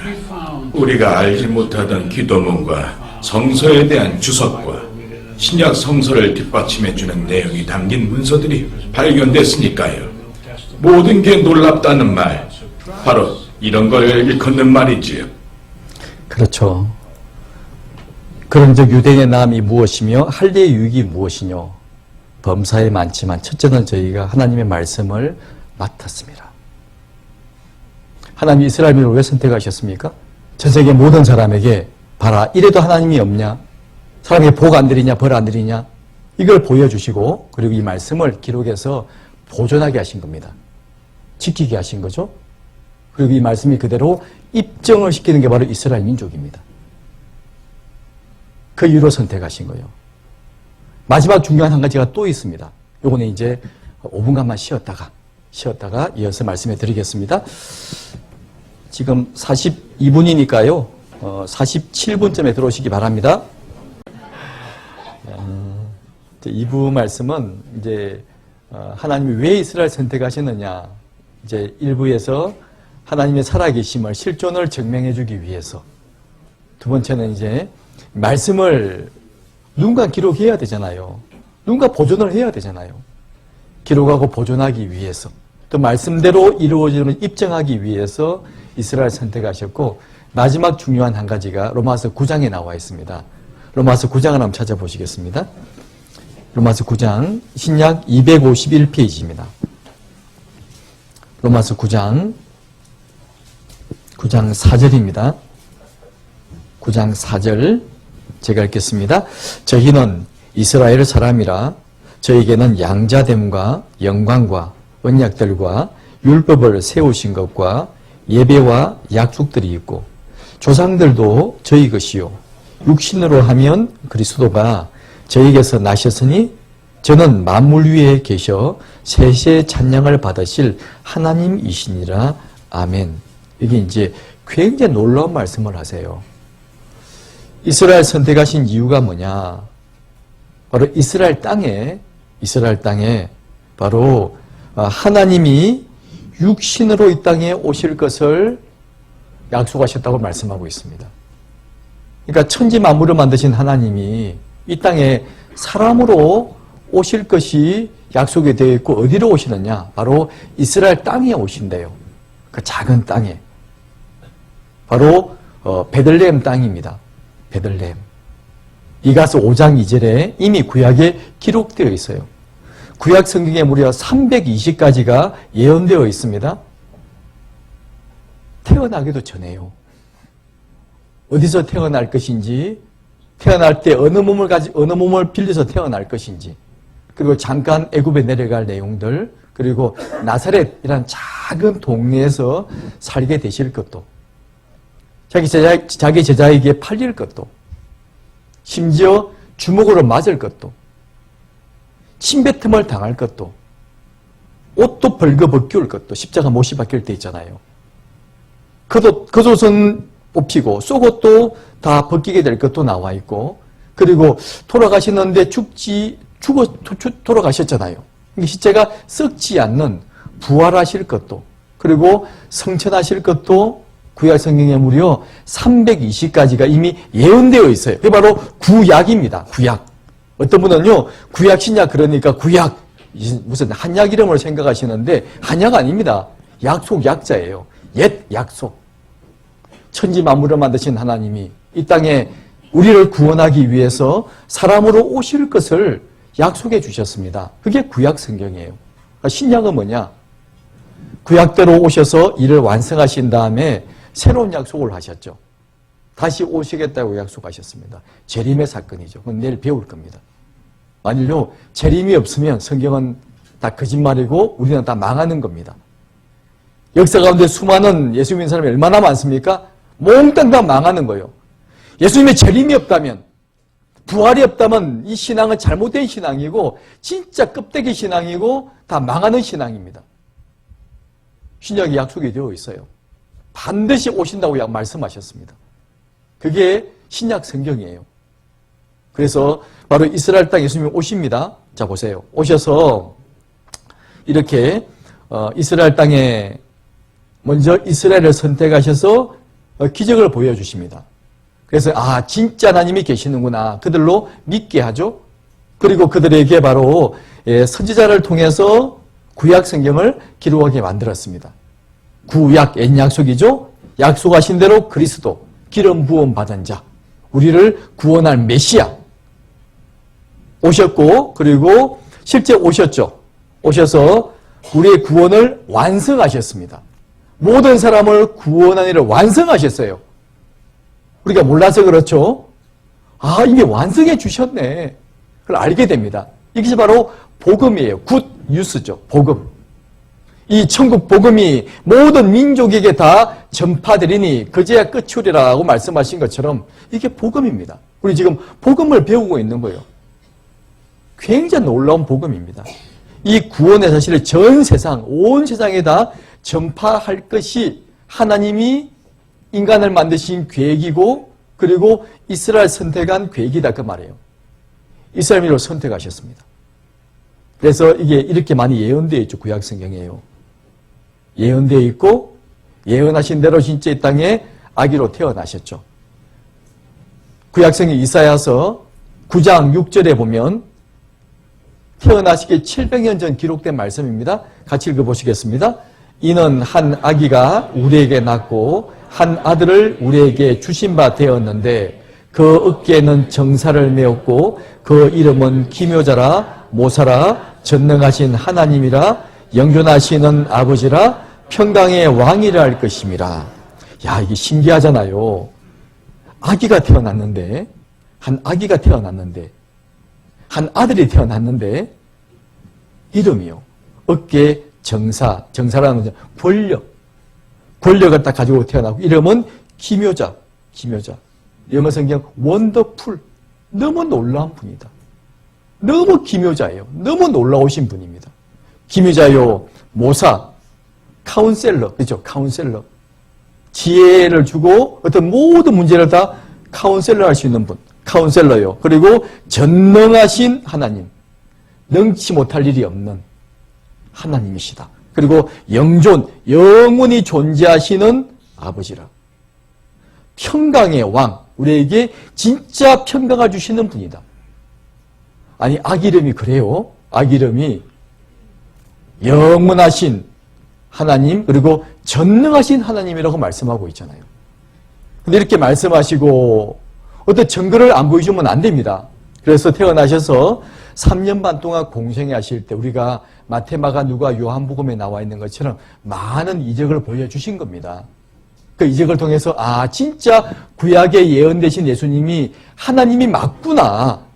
왜냐하면 하신 이 이적들은 하나님이 아니고서 할 수 없는 일들입니다. 보세요. 이것은 소경눈을 띄워 주었어요. 날 때부터 소경인 사람입니다. 눈을 뜨게 만들어 주었어요. 누가 이렇게 할 수 있습니까? 이 아이의 딸입니다. 금방 죽었어요. 예수님 아이가 죽었는데요. 잔다는 속으로 비웃었습니다. 에이, 죽었는데 가보자. 소녀야, 내가 네게 말하는데 일어나라. 달리다굼. 여자가 일어났잖아요. 소녀가 일어났습니다. 먹을 것을 주라. 누가 죽은 사람을 살릴 수 있습니까? 자, 이 그림은 죽은 지 4일 지났습니다. 바로 베단에 살고 있는 나사로라는 사람이에요. 나사로. 예수님의 제자입니다. 죽었어요. 죽은 지 나흘 지났습니다. 무덤에 넣었습니다. 썩어서 냄새가 나요. 그때서야 오신 겁니다. 그러니까 동생들이요, 이름이 마리아 마르다인데 예수님 왜 지금 오셨습니까? 좀 빨리 오시지. 우리 오라버니가 죽었습니다. 같이 가보자. 그래서 돌문을 옮겨 놓으라. 사람들이 안 믿는 겁니다. 아니, 예수님이 냄새가 납니다. 뭐 하시게요? 돌문을 옮겨 놓으라. 그리고 하신 말씀이 나사로야 나오느라 하니까 나왔다, 그런 이야기예요. 그런 기록이 있죠? 아니, 예수님이요, 나오느라 했으면요, 원래 이스라엘의 무덤이 공동 무덤입니다. 조상 대대로 쓰는 무덤이에요. 그 무덤에 많은 뼈가 묻혀 있습니다. 나오라면 왕창 나왔을 거예요. 계속 나왔을 겁니다. 근데 이름을 불렀죠. 나사로야 나오느라. 나왔습니다. 여러분 생각해 보십시오. 누가 죽은 지 나흘 된 사람을 살릴 수 있습니까? 썩어서 냄새가 납니다. 누가 살릴 수 있어요? 어떤 외과 의사가요? 못 살립니다. 근데 하나님은 할까요? 못할까요? 그것도 못하면 하나님 아니죠. 아니, 하나님 말씀 한마디에 천지 만물을 만드셨는데 이것도 못하다면 하나님 아니잖아요. 그래서 예수님의 모습을 통해서 하나님의 능력을 보여주신 겁니다. 나사로야 나오느라. 나왔어요. 이 그림은 이 갈릴리 호수인데 큰 호수입니다. 이게 호수가 얼마나 큰지 저도 가봤는데요. 그래서 갈릴리 바다라고도 불러요. 호수인데 이름이 갈릴리 바다라고 그럽니다. 갑자기 바람이 치면 파도가 칠 때가 있습니다. 파도가 칩니다. 배가 침몰하게 생겼어요. 예수님은 너무 피곤해서 주무시고 계십니다. 고물에서. 주여, 주여, 일어나소서. 배가 침몰하게 생겼습니다. 왜 우리를 돌아보지 않습니까? 예수님께서 왜 염려하냐? 바람아 잔잔하라. 파도야 잔잔하라. 이 말씀 한마디에 그 풍랑과 파도가 잔잔해졌습니다. 누가 이렇게 할 수 있습니까? 하나님은 가능하잖아요. 제가 깜짝 놀랐죠. 제가 위기에 바람과 바다도 순종하는 거 하나님이죠. 능력을 보여주신다, 그런 말입니다. 그리고 이것은 오병이어 7병이어 이적을 보였잖아요. 이 당시 남자들만 개수해서 5,000명 정도가 모였다고 그럽니다. 큰 산에 모여 있어요. 말씀을 전하시다가 이제 밥때가 훨씬 지났습니다. 너희 중에 먹을 것이 있느냐? 밥 먹을 게 없죠. 주님, 이게 다 먹이려면요, 엄청난 돈이 필요한데요. 그리고 돈이 있다고 하더라도 어떻게 이 많은 사람을 먹일 수 있겠습니까? 그런데 한 소년이요, 도시락 하나를 갖다 주님께 바친 거예요. 보니까 보리떡 5개, 물고기 2마리입니다. 바로 오병이어, 그죠? 오병이어. 이 어린아이의 도시락이었습니다.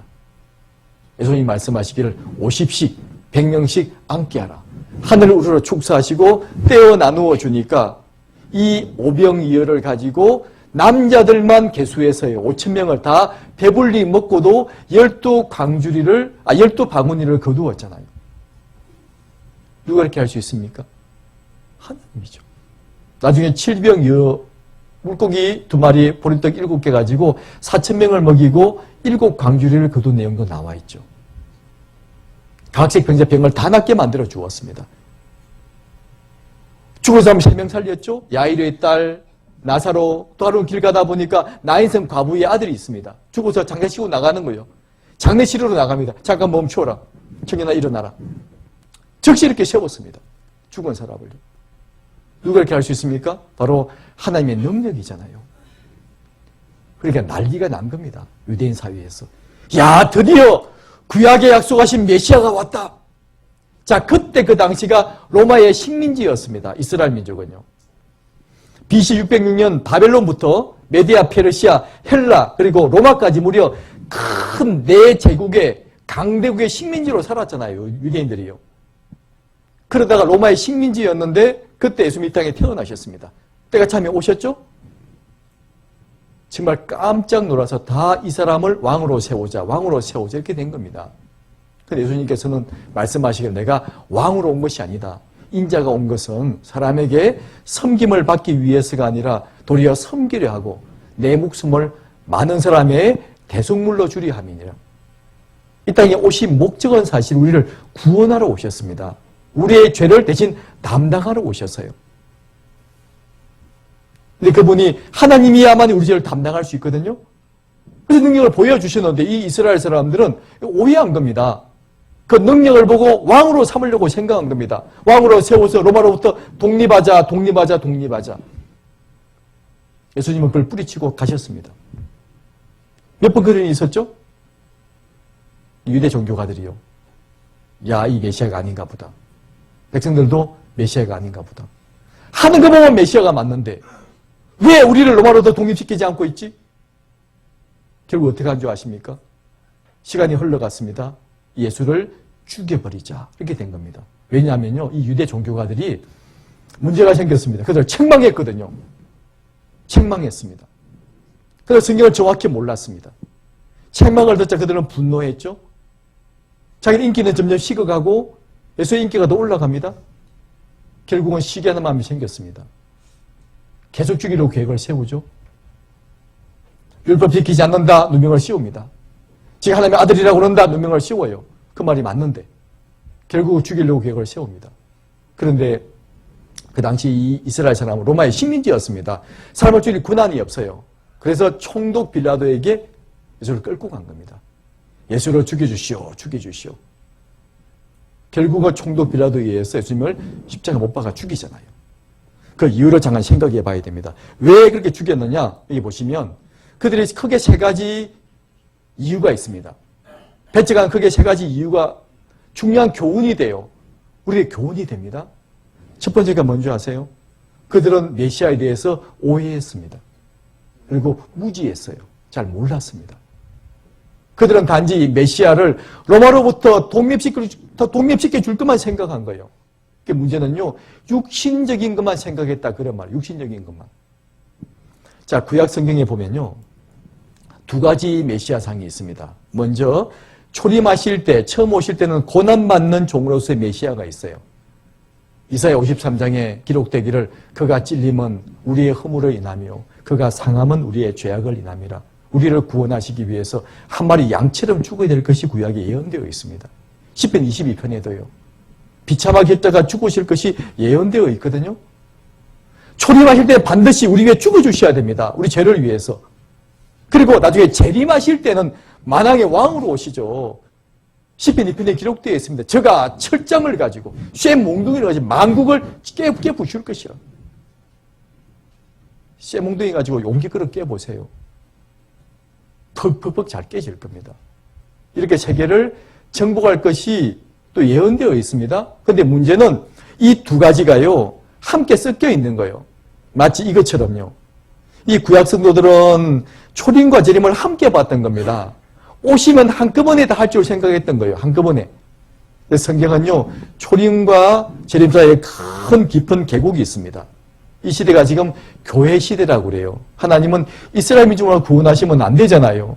전 세계 모든 사람을 구원해야 됩니다.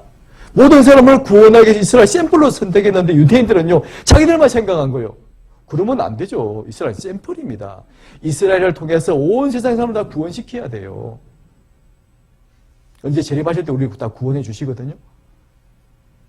그들은 그걸 몰랐던 겁니다. 그러니까 성경을 정확히 몰랐다는 거죠. 그래서 예수님을 오해했고 성경이 무시했던 겁니다. 두 번째 문제는 그들은 영적인 일에 무관심했습니다. 이 요한복음 6장에 보면 예수님께서 오병이어로 5,000명 먹이잖아요. 사람들이요. 구름대처럼 몰려왔어요. 이야, 진짜 예수만 따르면 배는 굶지 않겠다. 따라왔던 거예요. 예수님 말씀하시기를 살리는 것은 영이니 육은 무익하니라. 육체빠 떡 먹어봤자 또 배고프다. 병 낫게 해줘봤자 또 죽는다. 이거 말고 영원한 생명을 주려 오셨다. 요한복음 5장 24절에 5장 26절에 한번 찾아보실까요? 요한복음. 그들이 오해했습니다. 요한복음.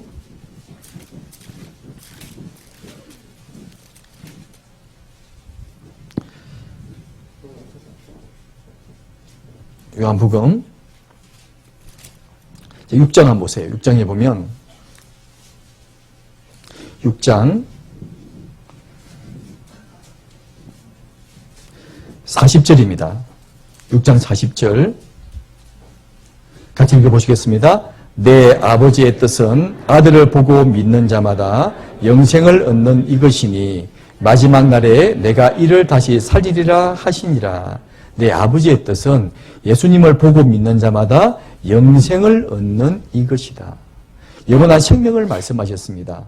이게 47절에도 진실로 진실로 너에게 이르노니 믿는 자는 영생을 가졌나니 영생을 말씀하잖아요. 51절에도 나는 하늘로서 내려온 산떡이니 사람이 이 떡을 먹으면 영생하리라. 나의 줄 떡은 곧 세상의 생명을 위한 내 살이로다 하시니라. 그러니까 십자가 죽으셔서 우리를 구원하시고 우리에게 영생 주실 것을 말씀하셨다 그런 말입니다. 근데 이스라엘 사람들 영생에 무관심했잖아요. 오직 떡을 달라고 요구했던 겁니다. 그래서 여기 6장 여기 63절에 같이 읽어보시겠습니다. 살리는 것은 영이니 육은 무익하니라. 내가 내게 이런 말이 영이요 생명이니라. 죽을 영혼을 살려야죠. 사람 지옥 가게 생겼는데 지옥 안 가게 해야 되잖아요. 지옥 갈 사람에게 아무리 돈을 많이 벌게 해주고 몸을 건강하게 만들어주고 사업이 잘 되고 해서 돈 잘 벌고 잘 먹고 잘 살다 죽어서 지옥 간다면요. 그게 축복이 아니죠. 때론 고생하고 어렵게 살더라도 그 고생과 고난을 통해서 영원한 생명을 얻을 수만 있다면 그것이 축복이잖아요. 이스라엘 사람들은 육신의 복만 생각했던 겁니다. 예수님은 영생을 주러 오셨고 그것이 아버지의 뜻인데 이스라엘 사람들은 관심이 없었던 겁니다. 관심이요. 자, 그런데요. 우리 시대도 마찬가지요. 만만찮습니다. 이 신문기사 한번 보여드릴까요?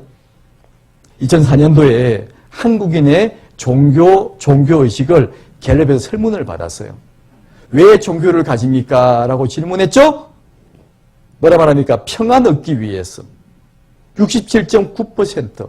100명 중에 68명의 사람들이 왜 종교를 가집니까? 그러니까요. 평안을 얻으려고요. 사는 게 고달프고 마음이 답답하니까 내가 교회당 다니면 마음이 편해지니까 저리 가면 마음이 편해지니까 내가 신앙 갖는 거죠. 두 번째가 무엇입니까? 복 받기 위해서. 이게 어떤 복인 줄 아십니까? 육신의 복을 말하는 거예요. 가족 참 평안하고요. 건강하고요. 그제 수능 봤는데 이제 시험 좋은 대학 들어가기를 바라고요. 비나이다 비나이다. 그러잖아요. 비나이다 비나이다. 우리 자식 잘 되고 좋은 데 취업하고 좋은 데 장가가고 시집가고 우리 아픈 남편 빨리 병 낫고 아픈 부모님 빨리 병 낫고 그걸 기도하고 있는 거예요. 그걸. 나쁘다는 말이 아닙니다. 그 전에 먼저 우리가 하나님의 뜻도 우리에게 영생을 주기를 원하시는데 영원한 생명을 얻어야 되는데 바로 천국 가는 믿음을 먼저 가져야 되는데 그게 관심이 없다 그런 말입니다. 예나 지금이나. 보세요. 누가 천국 갑니까? 질문했습니다. 착하게 살면 좋은 데 간대요. 100명 중에 70만 명의 사람들입니다. 그러니까 성경은 뭐 관심도 없고 그냥 잘 살면 됩니다. 그런데 얼마나 착하게 살아야 될까요? 기준이 뭘까요? 얼마나 착하게 살면 천당에 갈까요? 막연하잖아요. 막연합니다. 바로 영적인 일에 무관심했던 겁니다. 또 마지막 한 가지는 결정적으로 그런 영적인 무지를 책망했거든요. 마태 23장에 보면 화 있을진저 서기관과 바리새인들이요 너희는 천국 문을 닫고 너희도 들어가지 않고 들어온 사람 막고 있다. 얼마나 무서운 말입니까? 화 있다. 서기관들 그다음 유대 종교가들을 말하죠. 바리새인들이요 회칠한 무덤 같다. 겉은 깨끗하게 보이죠. 속은 온갖 더러운 송장이 가득하다. 참지 못했던 겁니다. 예수를 죽여버리자. 결국 빌라도에게 끌고 왔던 겁니다. 이 사진, 이 그림은요, 영화의 한 장면입니다. 결국은 빌라도 끌고 와서 빌라도가요, 채찍을 때리고, 그리고 사실은 빌라도가요, 예수를 놓아주려고 3번씩 시도했습니다. 이 사람은 죄가 없다. 왜 죽이라고 하느냐? 계속 유대 종교가들은요, 죽이시오. 이렇게 나온 겁니다. 예수님이 힘이 없어 죽으신 것이 아니에요. 구약을 이루러 오셨는데, 문제는 이 유대 종교가들이에요. 그게 앞장섰다 그런 말입니다. 이 빌라도가 이 그림 보면 이게 대야를 가지고 왔죠. 마지막 정 안 되니까 어떻게 한 줄 아십니까? 대야에 물을 가져와라. 그리고 보이면 손을 씻습니다. 나 손 씻었다. 나는 이 예수를 살리려고 생각했다. 3번씩 시도했다. 너희가 계속 거부했다. 나 손 씻었다. 나 이거 상관없다. 만일 이 예수님을 죽여줄 건데 죽여서 어떤 벌이 있다면 나는 받기 싫다. 나는 상관없다. 너희가 받을 수 있느냐? 그들이 말합니다. 좋습니다. 그 피를 우리와 우리 자손에게 돌리시오. 마태복음 27장을 한번 보십시오. 아주 끔찍한 말을 합니다. 마태복음 27장 24절입니다. 신약 49페이지 마태복음 27장 24절입니다. 제가 읽겠습니다. 빌라도가 아무 효험도 없이 도리어 밀란, 태모가 내리는 것을 보고 물을 가져다가 무리 앞에 손을 씻으며 가로되 이 사람의 피에 대하여 나는 무죄, 죄가 없으니 너희가 당하라. 25절 같이 읽어보시겠습니다. 백성이 다 대답하여 가로되 그 피를 우리와 우리 자손에게 돌릴지어다 하거늘. 자, 보십시오. 한번 보세요. 그 피를, 그 피값을 우리가 받겠습니다. 해도 끔찍한 말이잖아요. 그 피값을 우리와 우리 자손에게 돌리세요. 돌릴지어다. 책임지겠다. 그런 말이잖아요. 이게 얼마나 무서운 말인 줄 아십니까? 그들 이 말대로요. AD 70년부터 1945년까지 무려 1900년 동안 구약에 기록된 모든 벌을 그들은 다 받았습니다. 다 받았어요. 누가복음 21장을 한번 보십시오. 누가복음 21장.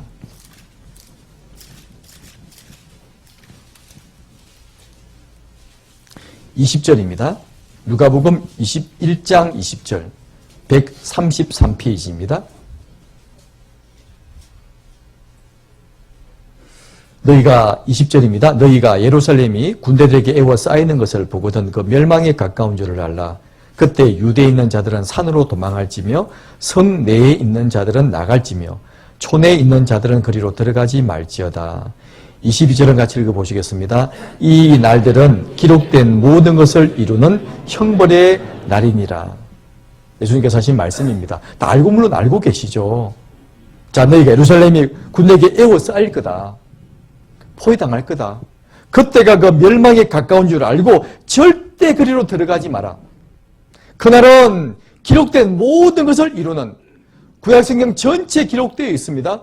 그들이 순종할 때 복이 약속하셨죠. 축복을 약속하셨습니다. 그들이 순종 못할 때 저주를 약속하셨지 않습니까? 그게 구약의 축복과 저주가 4분의 1, 4분의 3입니다. 그 저주가 그대로 이루어진다 그런 말이에요. 이렇게 말씀하신 것은 두 번의 포위가 있었습니다. AD 68년도 1차 포위가 있었어요. 그때 누가 포위했느냐? 로마의 베스파시안이라는 사람이요. 딱 1차 예루살렘을 포위했습니다. 다 죽이려고 생각했어요. 근데 그때 갑자기 로마의 네로 황제가 죽었잖아요. 죽었습니다. 급히 로마로 복귀하게 되죠. 그 베스파시안이 그 후대 이제 왕이 됩니다. 황제가 되죠. 그리고 2년 후에 그리고 AD 70년에 이 베스파시안이 황제가 되고 자기 아들 티투스를 보내가지고 AD 70년입니다. 성을 완전 포위하죠. 5개월 동안. 그리고 110만 명을 죽이고 58만 명을 포로로 끌고 갑니다. 그리고 AD 135년 로마의 하드리안 황제는 다시 재침공을 합니다.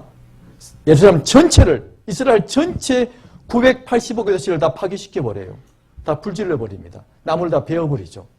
그리고 그 땅에 한 명도 남김없이 전 세계로 쫓아보내버립니다. 그것이 기록에 남아있죠. 그때가 AD 135년입니다. 그 언제 돌아왔느냐? 1948년도에 독립했습니다. 1900년 동안이나. 그 다음에 가는 곳마다요. 학살. 내가 너를 열방에 흩어버릴 것이요. 칼을 빼어 그들을 따르게 하리니 너희 땅은 황무하며 너희 성은 황폐할 것이다.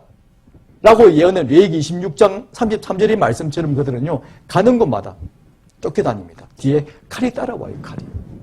얼마나 끔찍한 줄 아십니까? 그 피를 우리와 우리 자손에게 돌리시오. 그들의 말이 그들은 그대로 이루어졌어요. 잠깐 보시면요.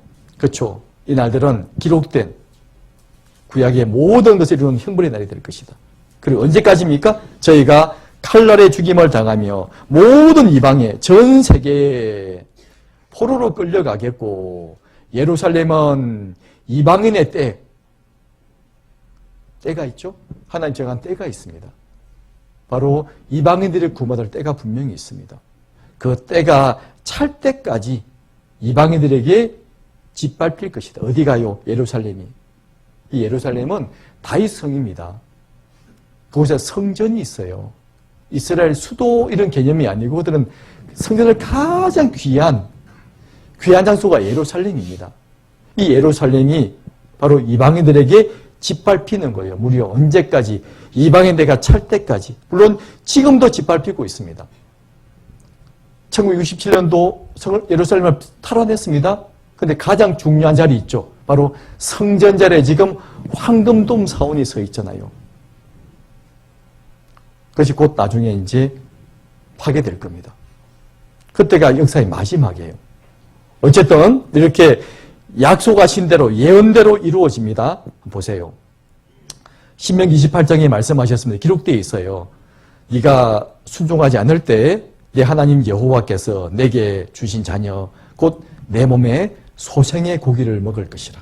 자, 이거요. 이게 끔찍한 내용 아닙니까? 얼마나 배가 고프면요. 부모님의 자식을 잡아먹을까요? 이거는 상상도 하지 못할 고통과 이 굶주림을 말하는 겁니다. 이 예언되어 있죠. 이어서 예언되고 있습니다. 그 유순한 여자, 조금 고상하고 부드럽고 말도 조용조하는 그 여자가 자기 난 아이를 가만히 먹는데요. 이게 예언되어 있죠. 이 요세푸스라는 사람 유대인입니다. 1차 베스파시안이 침공해 갔을 때 이 사람을 포로로 잡았어요. 죽이려고 생각했습니다. 근데 요세푸스가 이 예언가고 역사학자거든. 나중에 당신이 왕이 될 것입니다. 황제가 될 것입니다. 예언했다고 그래요. 그래서 안 죽이고 데리고 왔습니다. 그리고 2차 베스파시안이 2차 타이터스를 보낼 때요. 딸려 보낸 거예요. 딸려 보낸 그 내용을 기록하게 만들었습니다. 그게 바로 요세푸스의 유대 전쟁사예요. 여기 이 내용이 나옵니다. AD 70년 4월 6월절 절기 기간 중에 예루살렘을 토성으로 포위하고 5개월간 고립시킬 때 유대인들은 굶주림에 지쳐 자식까지 잡아먹는 사태가 발생하였으며 이 6월절은요 이스라엘이 출애굽에 나올 때 마지막 재앙이 장자 죽는 재앙이지 않습니까? 그때 유대인들은 한 명도 안 죽었거든요. 왜냐하면 양을 잡아서 고기는 불에 구워 먹고 피를 거지문 자옷을 임방에 바르라고 그랬습니다. 그러니까 재앙이 오다가 피를 보면 내가 넘어가겠다. 그래서 넘을로 해서 패스 오버해서 6월절입니다. 가장 큰 명절이죠. 이스라엘 사람들에게는. 그날을 기념해서 전 세계 유대인이 다 그 예루살렘에 모입니다. 모여서 예배하는 그 날이에요. 그날을 기준으로 딱 성을 포위해버린 겁니다. 그러니까 얼마나 많은 사람이 모여 있었겠습니까? 5개월 동안 성을 포위했죠. 그때 기록이 남아있다 그 말입니다. 내가 너희를 열방 중에 전 세계에 흩을 것이요 칼을 빼어 너희를 따르게 하리니 땅은 황무지가 되며 성읍은 황폐하게 될 것이다. 예언의 말씀이죠. 전 세계로 흩어집니다. 약 136개 나라로 흩어졌어요. 유대인들이요. 흩어졌습니다. 그리고 칼을 빼어 그들을 따르게 하리니 나와있죠. 이게 70년부터 70년 110만 명이 죽었죠. 그리고 58만 명 학살당하고 완전히 이산되고 유대인 4,000명 학살, 또 십자군 전쟁 중에 십자군에 의해서 약 200만 명이 죽었다고 그럽니다. 그리고 전부 불에 타 죽고 화형 10만 명 죽이고 또 대량 학살하고 그리고 학살이죠. 그리고 우리가 아는 것처럼 1939년부터 45년까지 2차 세계대전입니다. 그때 유대인 600만 명을 죽였잖아요. 그때 유럽의 유대인 1000만 명이 살았다고 그럽니다. 1000만 명 가운데 600만 명을 죽였어요. 엄청나지 않습니까? 그 중에 150만 명이 어린 아이들이었어요. 끔찍한 칼을 빼어 너희를 따르게 하겠다. AD 70년부터 1945년까지 그죠? 너희 땅이 황무지가 될 거다. 나무를 다 베어버렸거든요. 농사 아예 못 짓게 만들어버렸어요. 땅은 갑자기 황무지가 돼버렸어요. 성읍이 황폐하게 됐습니다. 1900년 동안이나. 이렇게 추방당하는 유럽에 있는 분포도입니다. 유럽 전 지역에 이렇게 흩어지게 되었어요. 미국 땅에, 중미와 남미 땅에, 구소련 땅에, 그리고 아시아 지역에도, 호주 지역에도, 아프리카에도 내가 너희를 열방 중에 흩어버리겠다. 전 세계로 흩어버리겠다고 그랬잖아요. 그렇게 가는 곳마다 학살. 이렇게 특히 2차 세계대전 폴란드에서 무려 300만 명이 죽었으면 유대인들이요. 이 한 장소에서만 100만 명이 죽었습니다. 바로 아이슈비츠 수용소입니다. 지금 그대로 지금 남아있죠? 지금도 보존되어 있습니다. 600만 명이 죽었잖아요.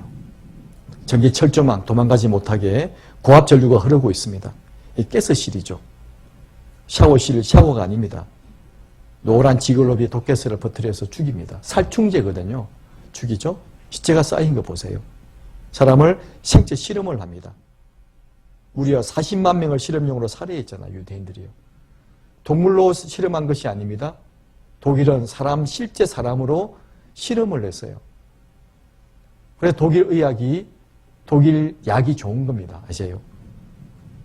말씀하신 것처럼 내가 또 세계 만국 중에 흩음을 당하고 내 시체가 공중의 모든 새와 땅 짐승에게 밥이 될 것이나 라고 예언되신 것처럼 시체 쌓인 거 보세요.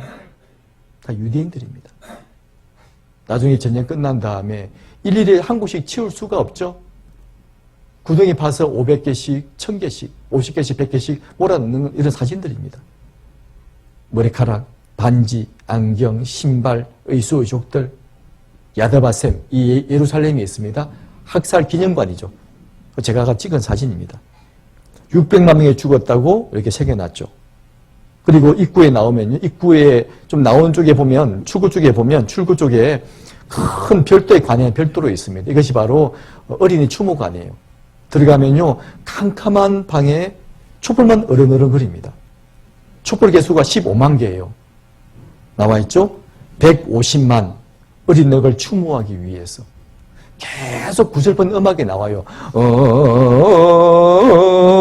누구 이름을 불러줍니다. 굉장히 구절번 슬퍼요. 어디서 죽은 누구, 어디서 죽은 누구 이름을 쭉 다 불러줍니다. 계속 불러줍니다. 그 내부의 모습이에요. 딱 나오니까 이런 동상에 서 있더라고요. 이런 조각품에 서 있습니다. 보니까 울부짖는 어머니의 모습, 죽은 아이를 품에 끌어안고 울부짖는 모습이 있죠. 모습. 자, 영상 한번 보세요. 지금 저녁이 되고 이게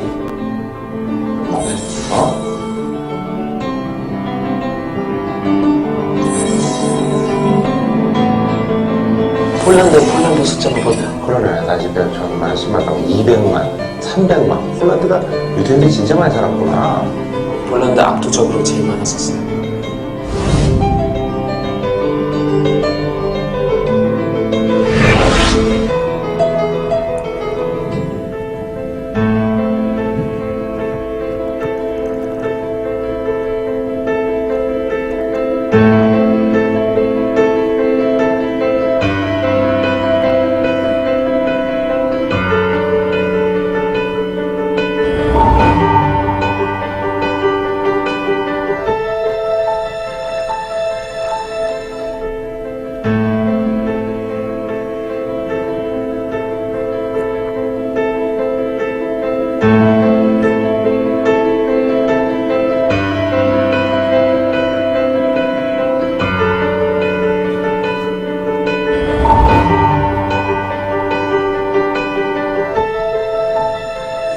나중에 3명에서 한 침대를 나온다고 해요. 3명에서? 뭐가요? 3명만 3명이 된다고?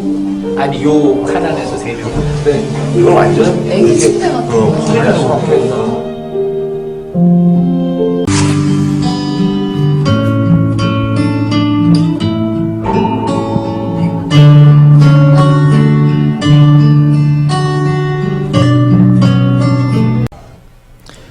참 끔찍한 역사입니다. 자, 누가복음 23장을 보십시오. 누가복음 23장 27절, 누가복음 23장 27절입니다. 예수님이 하신 말씀인데, 또 백성과 및 그를 위하여 가슴을 치며 슬피 우는 여자의 큰 무리가 따라오는지라 예수께서 돌이켜 그들을 향하여 가라사대 예루살렘의 딸들아 나를 위하여 울지 말고 너희와 너희 자녀를 위하여 울라. 보라, 날이 이르면 사람이 말하기를 수태 못하는 이와 해산하지 못한 배와 먹이지 못한 젖이 복이 있다리라.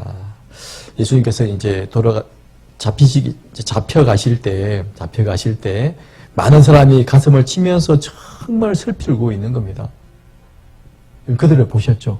그리고 나를 위해 울지 말고, 나를 위해 울 필요 없다. 울지 말고 너희와 너희 자녀를 위해서 울어라. 보라, 날이 이르면 사람이 말하기를 수태 못하느니.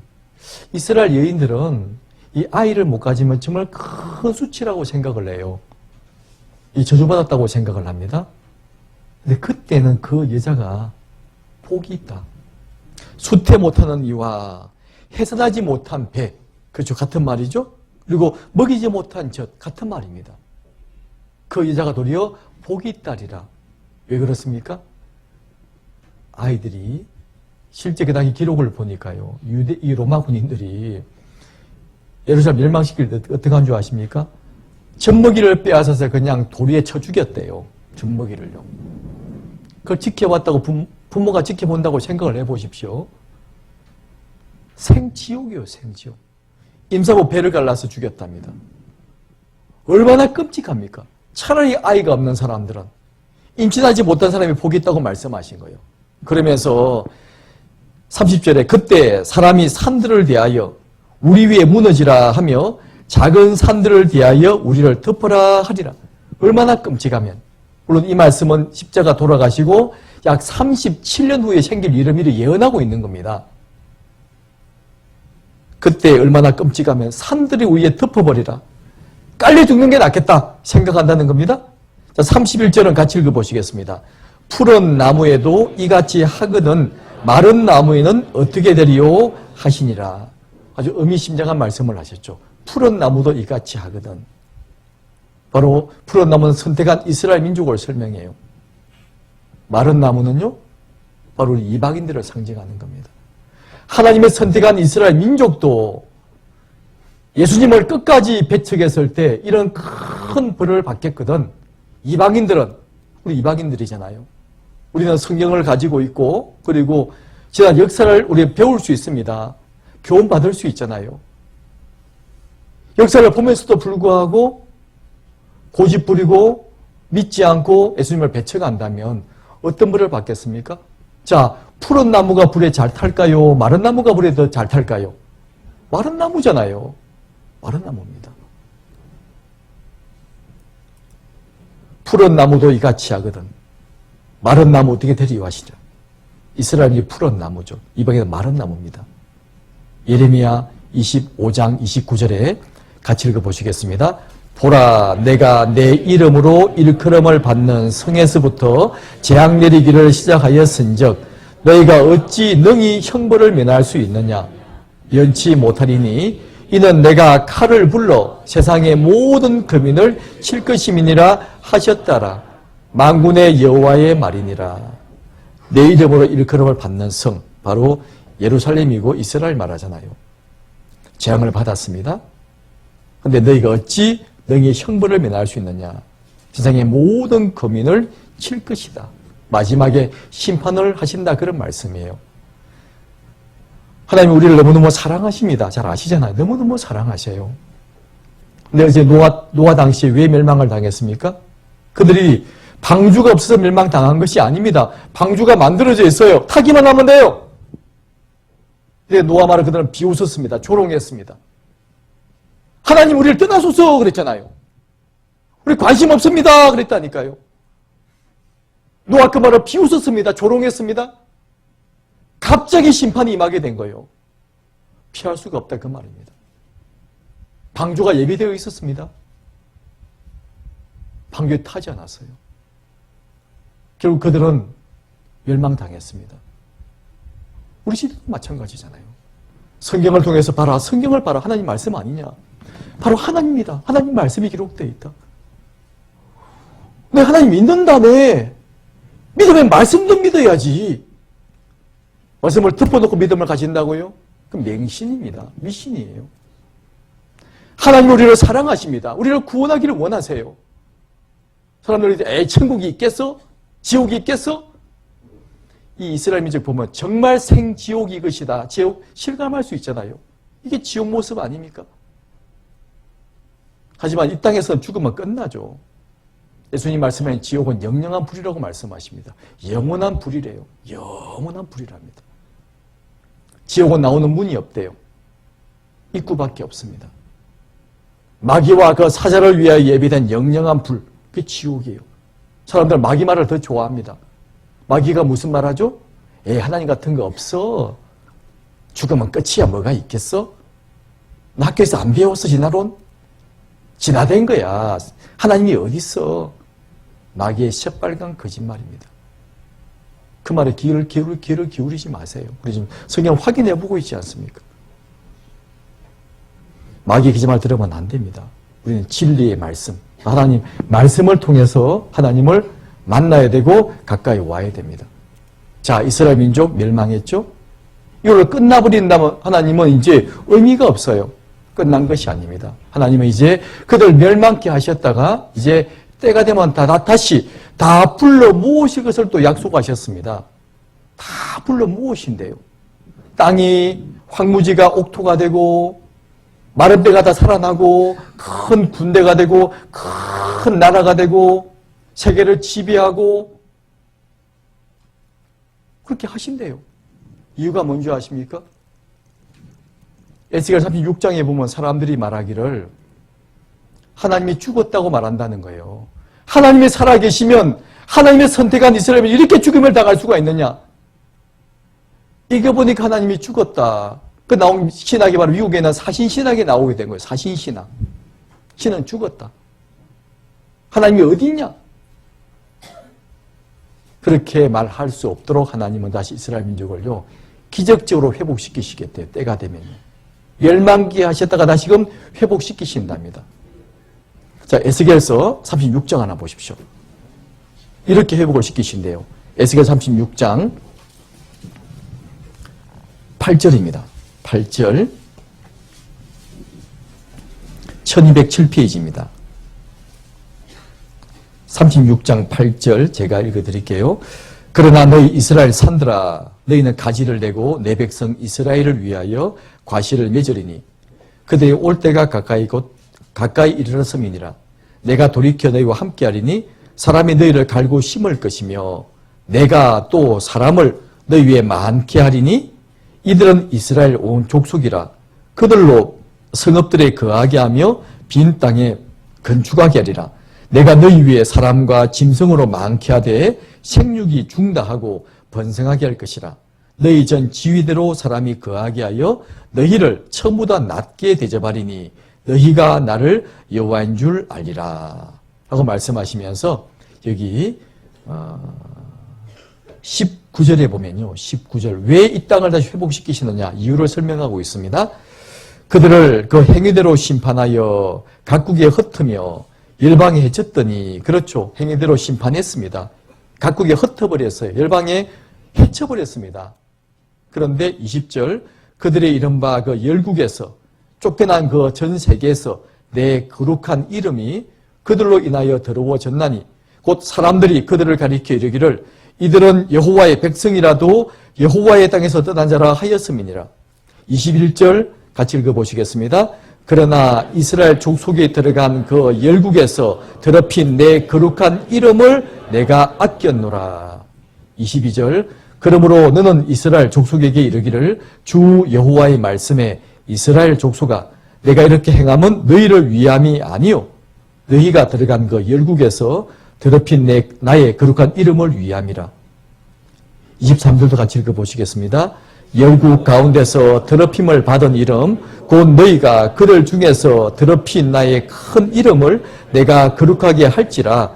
내가 그들의 목전에서 너희로 인하여 나의 거룩함을 나타내리니 열국 사람이 나를 여호와인 줄 알리라. 나 주 여호와의 말이니라. 이 말은요. 그들이 전 세계에 다 쫓겨났습니다. 말씀을 순종하지 못했고 예수님 십자가에 못 박아 죽여버렸잖아요. 쫓겨났습니다. 근데 그것 때문에 계속 죽임을 당하다 보니까 이스라엘 민족들 때문에 하나님 이름이 더러워졌잖아요. 하나님이 계신가? 죽었는가 보다 이런 말이 나오게 되었지 않습니까? 그래서 이렇게 말할 수 없도록 하나님이 다시 거룩한 이름을 아꼈다. 내가 다 불러 모을 거다. 먼저 그 땅을 내가 옥토로 만들어주겠다. 그 이유는 바로 내 이름 때문이다. 하나님의 살아계심을 사람에게 알려주기 위해서 내가 다시 회복시키실 것이다. 라고 말씀을 하신 겁니다. 그래서 여기 34절에 보시면 전에는 지나가는 자의 눈에 황무하게 보이는 그 황무한 땅이 장차 기경이 될지라. 기경은 농사지는 땅을 말합니다. 35절 사람이 이르기를 이 땅이 황무하더니 이제는 에덴 동산같이 되었고 황량하고 적막하고 무너진 성읍들에 성벽과 거민이 있다리니 36절 같이 읽어보시겠습니다. 너희 사면에 남은 이방 사람이 나 여호와가 무너진 곳을 건축하며 황무한 자리에 심은 줄 알리라. 나 여호와가 말하였으니 이루리라. 좀 눈치가 있는 분들은 금방 캐치했을 거예요. 다 내가 이렇게 하겠다. 나 여호와가 이렇게 하겠다. 나 여호와가 이렇게 하겠다. 내가 이렇게 해주겠다 말씀하고 있죠. 마지막 말씀도 나 여호와가 말하였기 때문에 이룰 것이다.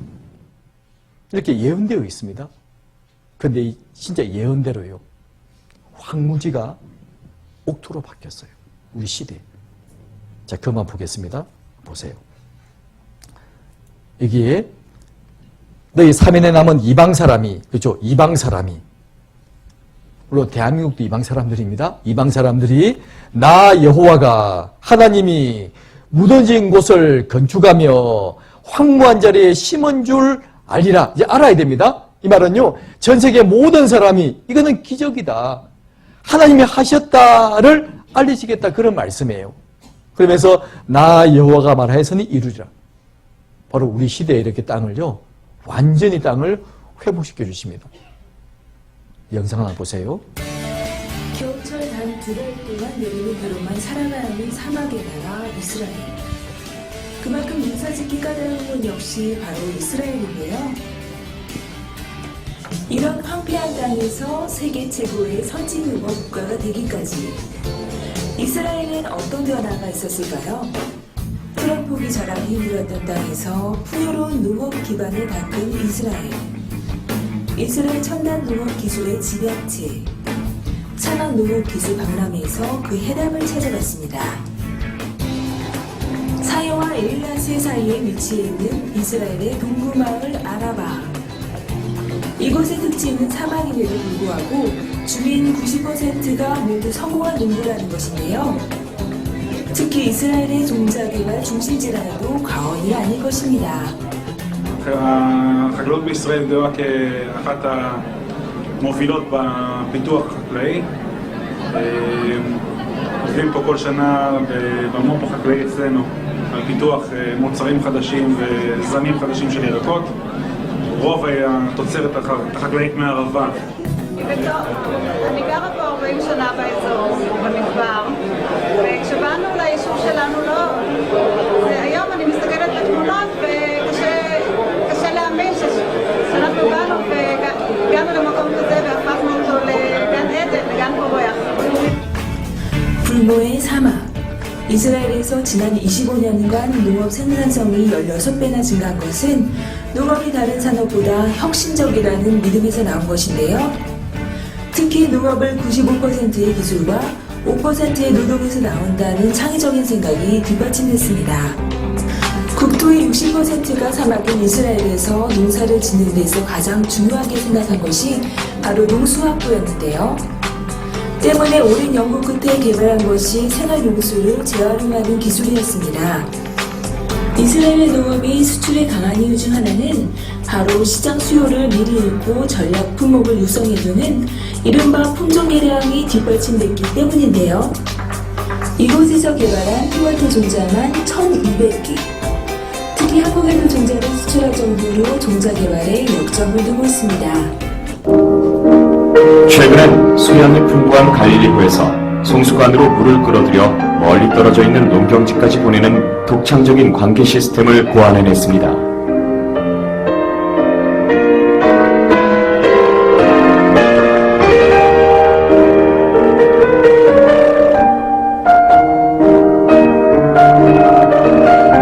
이 땅을 개간한 사람들의 엄청난 육체노동과 더불어 놀라운 관계 시스템이 또 하나의 기적을 이룩한 것이죠. 멀리 떨어진 사막을 초록빛으로 바꿔놓았으니까요. 자, 보세요. 불과 얼마 전까지만 해도 이스라엘 민족은 전 세계에서 죽임을 당했습니다. 그들은 AD 70년에부터 1차 침공부터요, AD 135년 두 차례 큰 침공을 받았죠. 특히 AD 135년에는 이스라엘 전체가 다 파괴돼 버렸습니다. 그리고 한 명도 남김없이 전 세계로 쫓아 보내버렸어요. 그리고 그 땅을 이제 팔레스타인 사람 땅을 넘겨줘 버린 겁니다. 그 땅을요. 그 땅에 살지 못했습니다. 언제 독립했습니까? 1948년 5월 14일 그들은 독립했어요. 몇 년 만에요? 1900년 만에. 그 전에 그 땅에 못 돌아왔습니다. 기적까지 독립을 했죠. 근데 바로 그 다음날 5월 15일 날 1차 중동전쟁이 생겼습니다. 왜냐면요, 말도 안 되는, 너희가 독립을 해? 내일 물론 배우실 겁니다. 아주 비밀리에 독립을 했거든. 비밀리에. 바로 그 다음날 주변 5개 나라가 쳐들어왔습니다. 근데 이스라엘이 승리했어요. 2차, 3차, 4차, 5차 싸울 때마다 승리합니다. 그들은 한 손에 총을 들었죠. 한 손에 호미를 들고 땅을 개간하면서 땅을, 사막을 옥토로 만들고 있습니다. 기적이죠. 나 여호와가 말하였으니 이루리라. 이제 그들은 이제 멸망당할 때가 아닙니다. 이제 돌아올 때예요. 바로 땅이 회복될 것이 에스겔 36장에 기록되어 있고 그 다음 37장에서는 바로 민족이 회복이 되는데 그 광경을 마치 마른 뼈다귀가요 큰 군대가 되는 환상을 통해서 민족이 회복될 것을 설명해 주고 있습니다. 39장 내용은 38장 내용은 회복되고 나니까 이제 북방 러시아가 이란, 이디오피아, 리비아를 앞세우고 이스라엘 침공하는 전쟁이 이루게 되어 있죠. 우리는 지금 이 시대가 우리 지금 이 시대에 살고 있는 거예요. 이 시대에. 이제 땅을 회복시키십니다. 오늘 장갑 배웠던 내용이죠. 자, 하나님은 이제 우리에게 중요한 교훈을 주십니다. 이스라엘 민족이 회복되는 것은요, 역사의 마지막 때라고 말씀하십니다. 너희가 이러이러한 일을 보거든 인자가 가까이 곧 문 앞이 이런 줄 알라라고 말씀하시면서 바로 이스라엘 민족이 전 세계에서 다 돌아온대요. 땅이 회복이 되고 민족이 회복이 되고 전쟁 준비를 한답니다. 성경 내용이에요. 우리 지금 이 시대에 살고 있는 겁니다. 나 여호와가 말하였으니 이룰 것이다. 여러분 생각해 보십시오. 사막입니다. 사막. 지금도 사막 지역이에요. 한 뼘씩 땅을 개간해 나가 지금 옥토로 만들어 놨습니다. 농산물에 지금 약 60, 70%를 수출하고 있잖아요. 엄청납니다. 놀랍지 않습니까? 불과 얼마 전까지만 해도 히틀러한테요. 무지하게 죽임을 당하는 유대민족이 지금은 갑자기 독립을 하고 강대국이 돼 있고 땅이 옥토가 되고 민족이 회복이 되는 것이 기적 아닙니까? 내일 배우실 거예요. 내일은 마지막 시대 징조로 배울 겁니다. 나머지 끝까지 잘 들어보시기 바랍니다. 같이 기도하시겠습니다. 하나님 아버지 감사합니다. 오늘 4일째 말씀을 3일째 말씀을 통해서 하나님이 살아계시고 또 하나님의 선택하신 이스라엘 민족 역사를 통해서 하나님이 어떠한 분인가를 우리에게 분명히 보여주셨습니다. 하나님은 모든 사람을 사랑하시고 한 사람도 하나님 앞에 이루어지는 것을 원치 않으십니다. 나머지가 끝까지 우리 마음과 생각을 하나님 말씀 앞으로 인도해 주시고 또 성경 말씀이 하나님 말씀이라는 것을 더욱더 확실히 마음 가운데 믿게 하시고 또 성경을 통해서 우리 모든 사람이 어떻게 구원받는지 그 내용도 우리가 다 믿을 수 있도록 주님 역사해 주시옵소서. 돌아가는 발걸음도 주님이 안전히 지켜주시고 남은 모든 시간도 주님이 역사하셔서 한 사람도 하나님 앞에 이루어지는 사람이 생기지 않도록 주님께서 우리 마음과 생각을 지켜주시고 하나님 말씀 앞으로 인도해 주시옵소서. 우리를 사랑하시는 주 예수님 이름으로 기도드립니다. 아멘.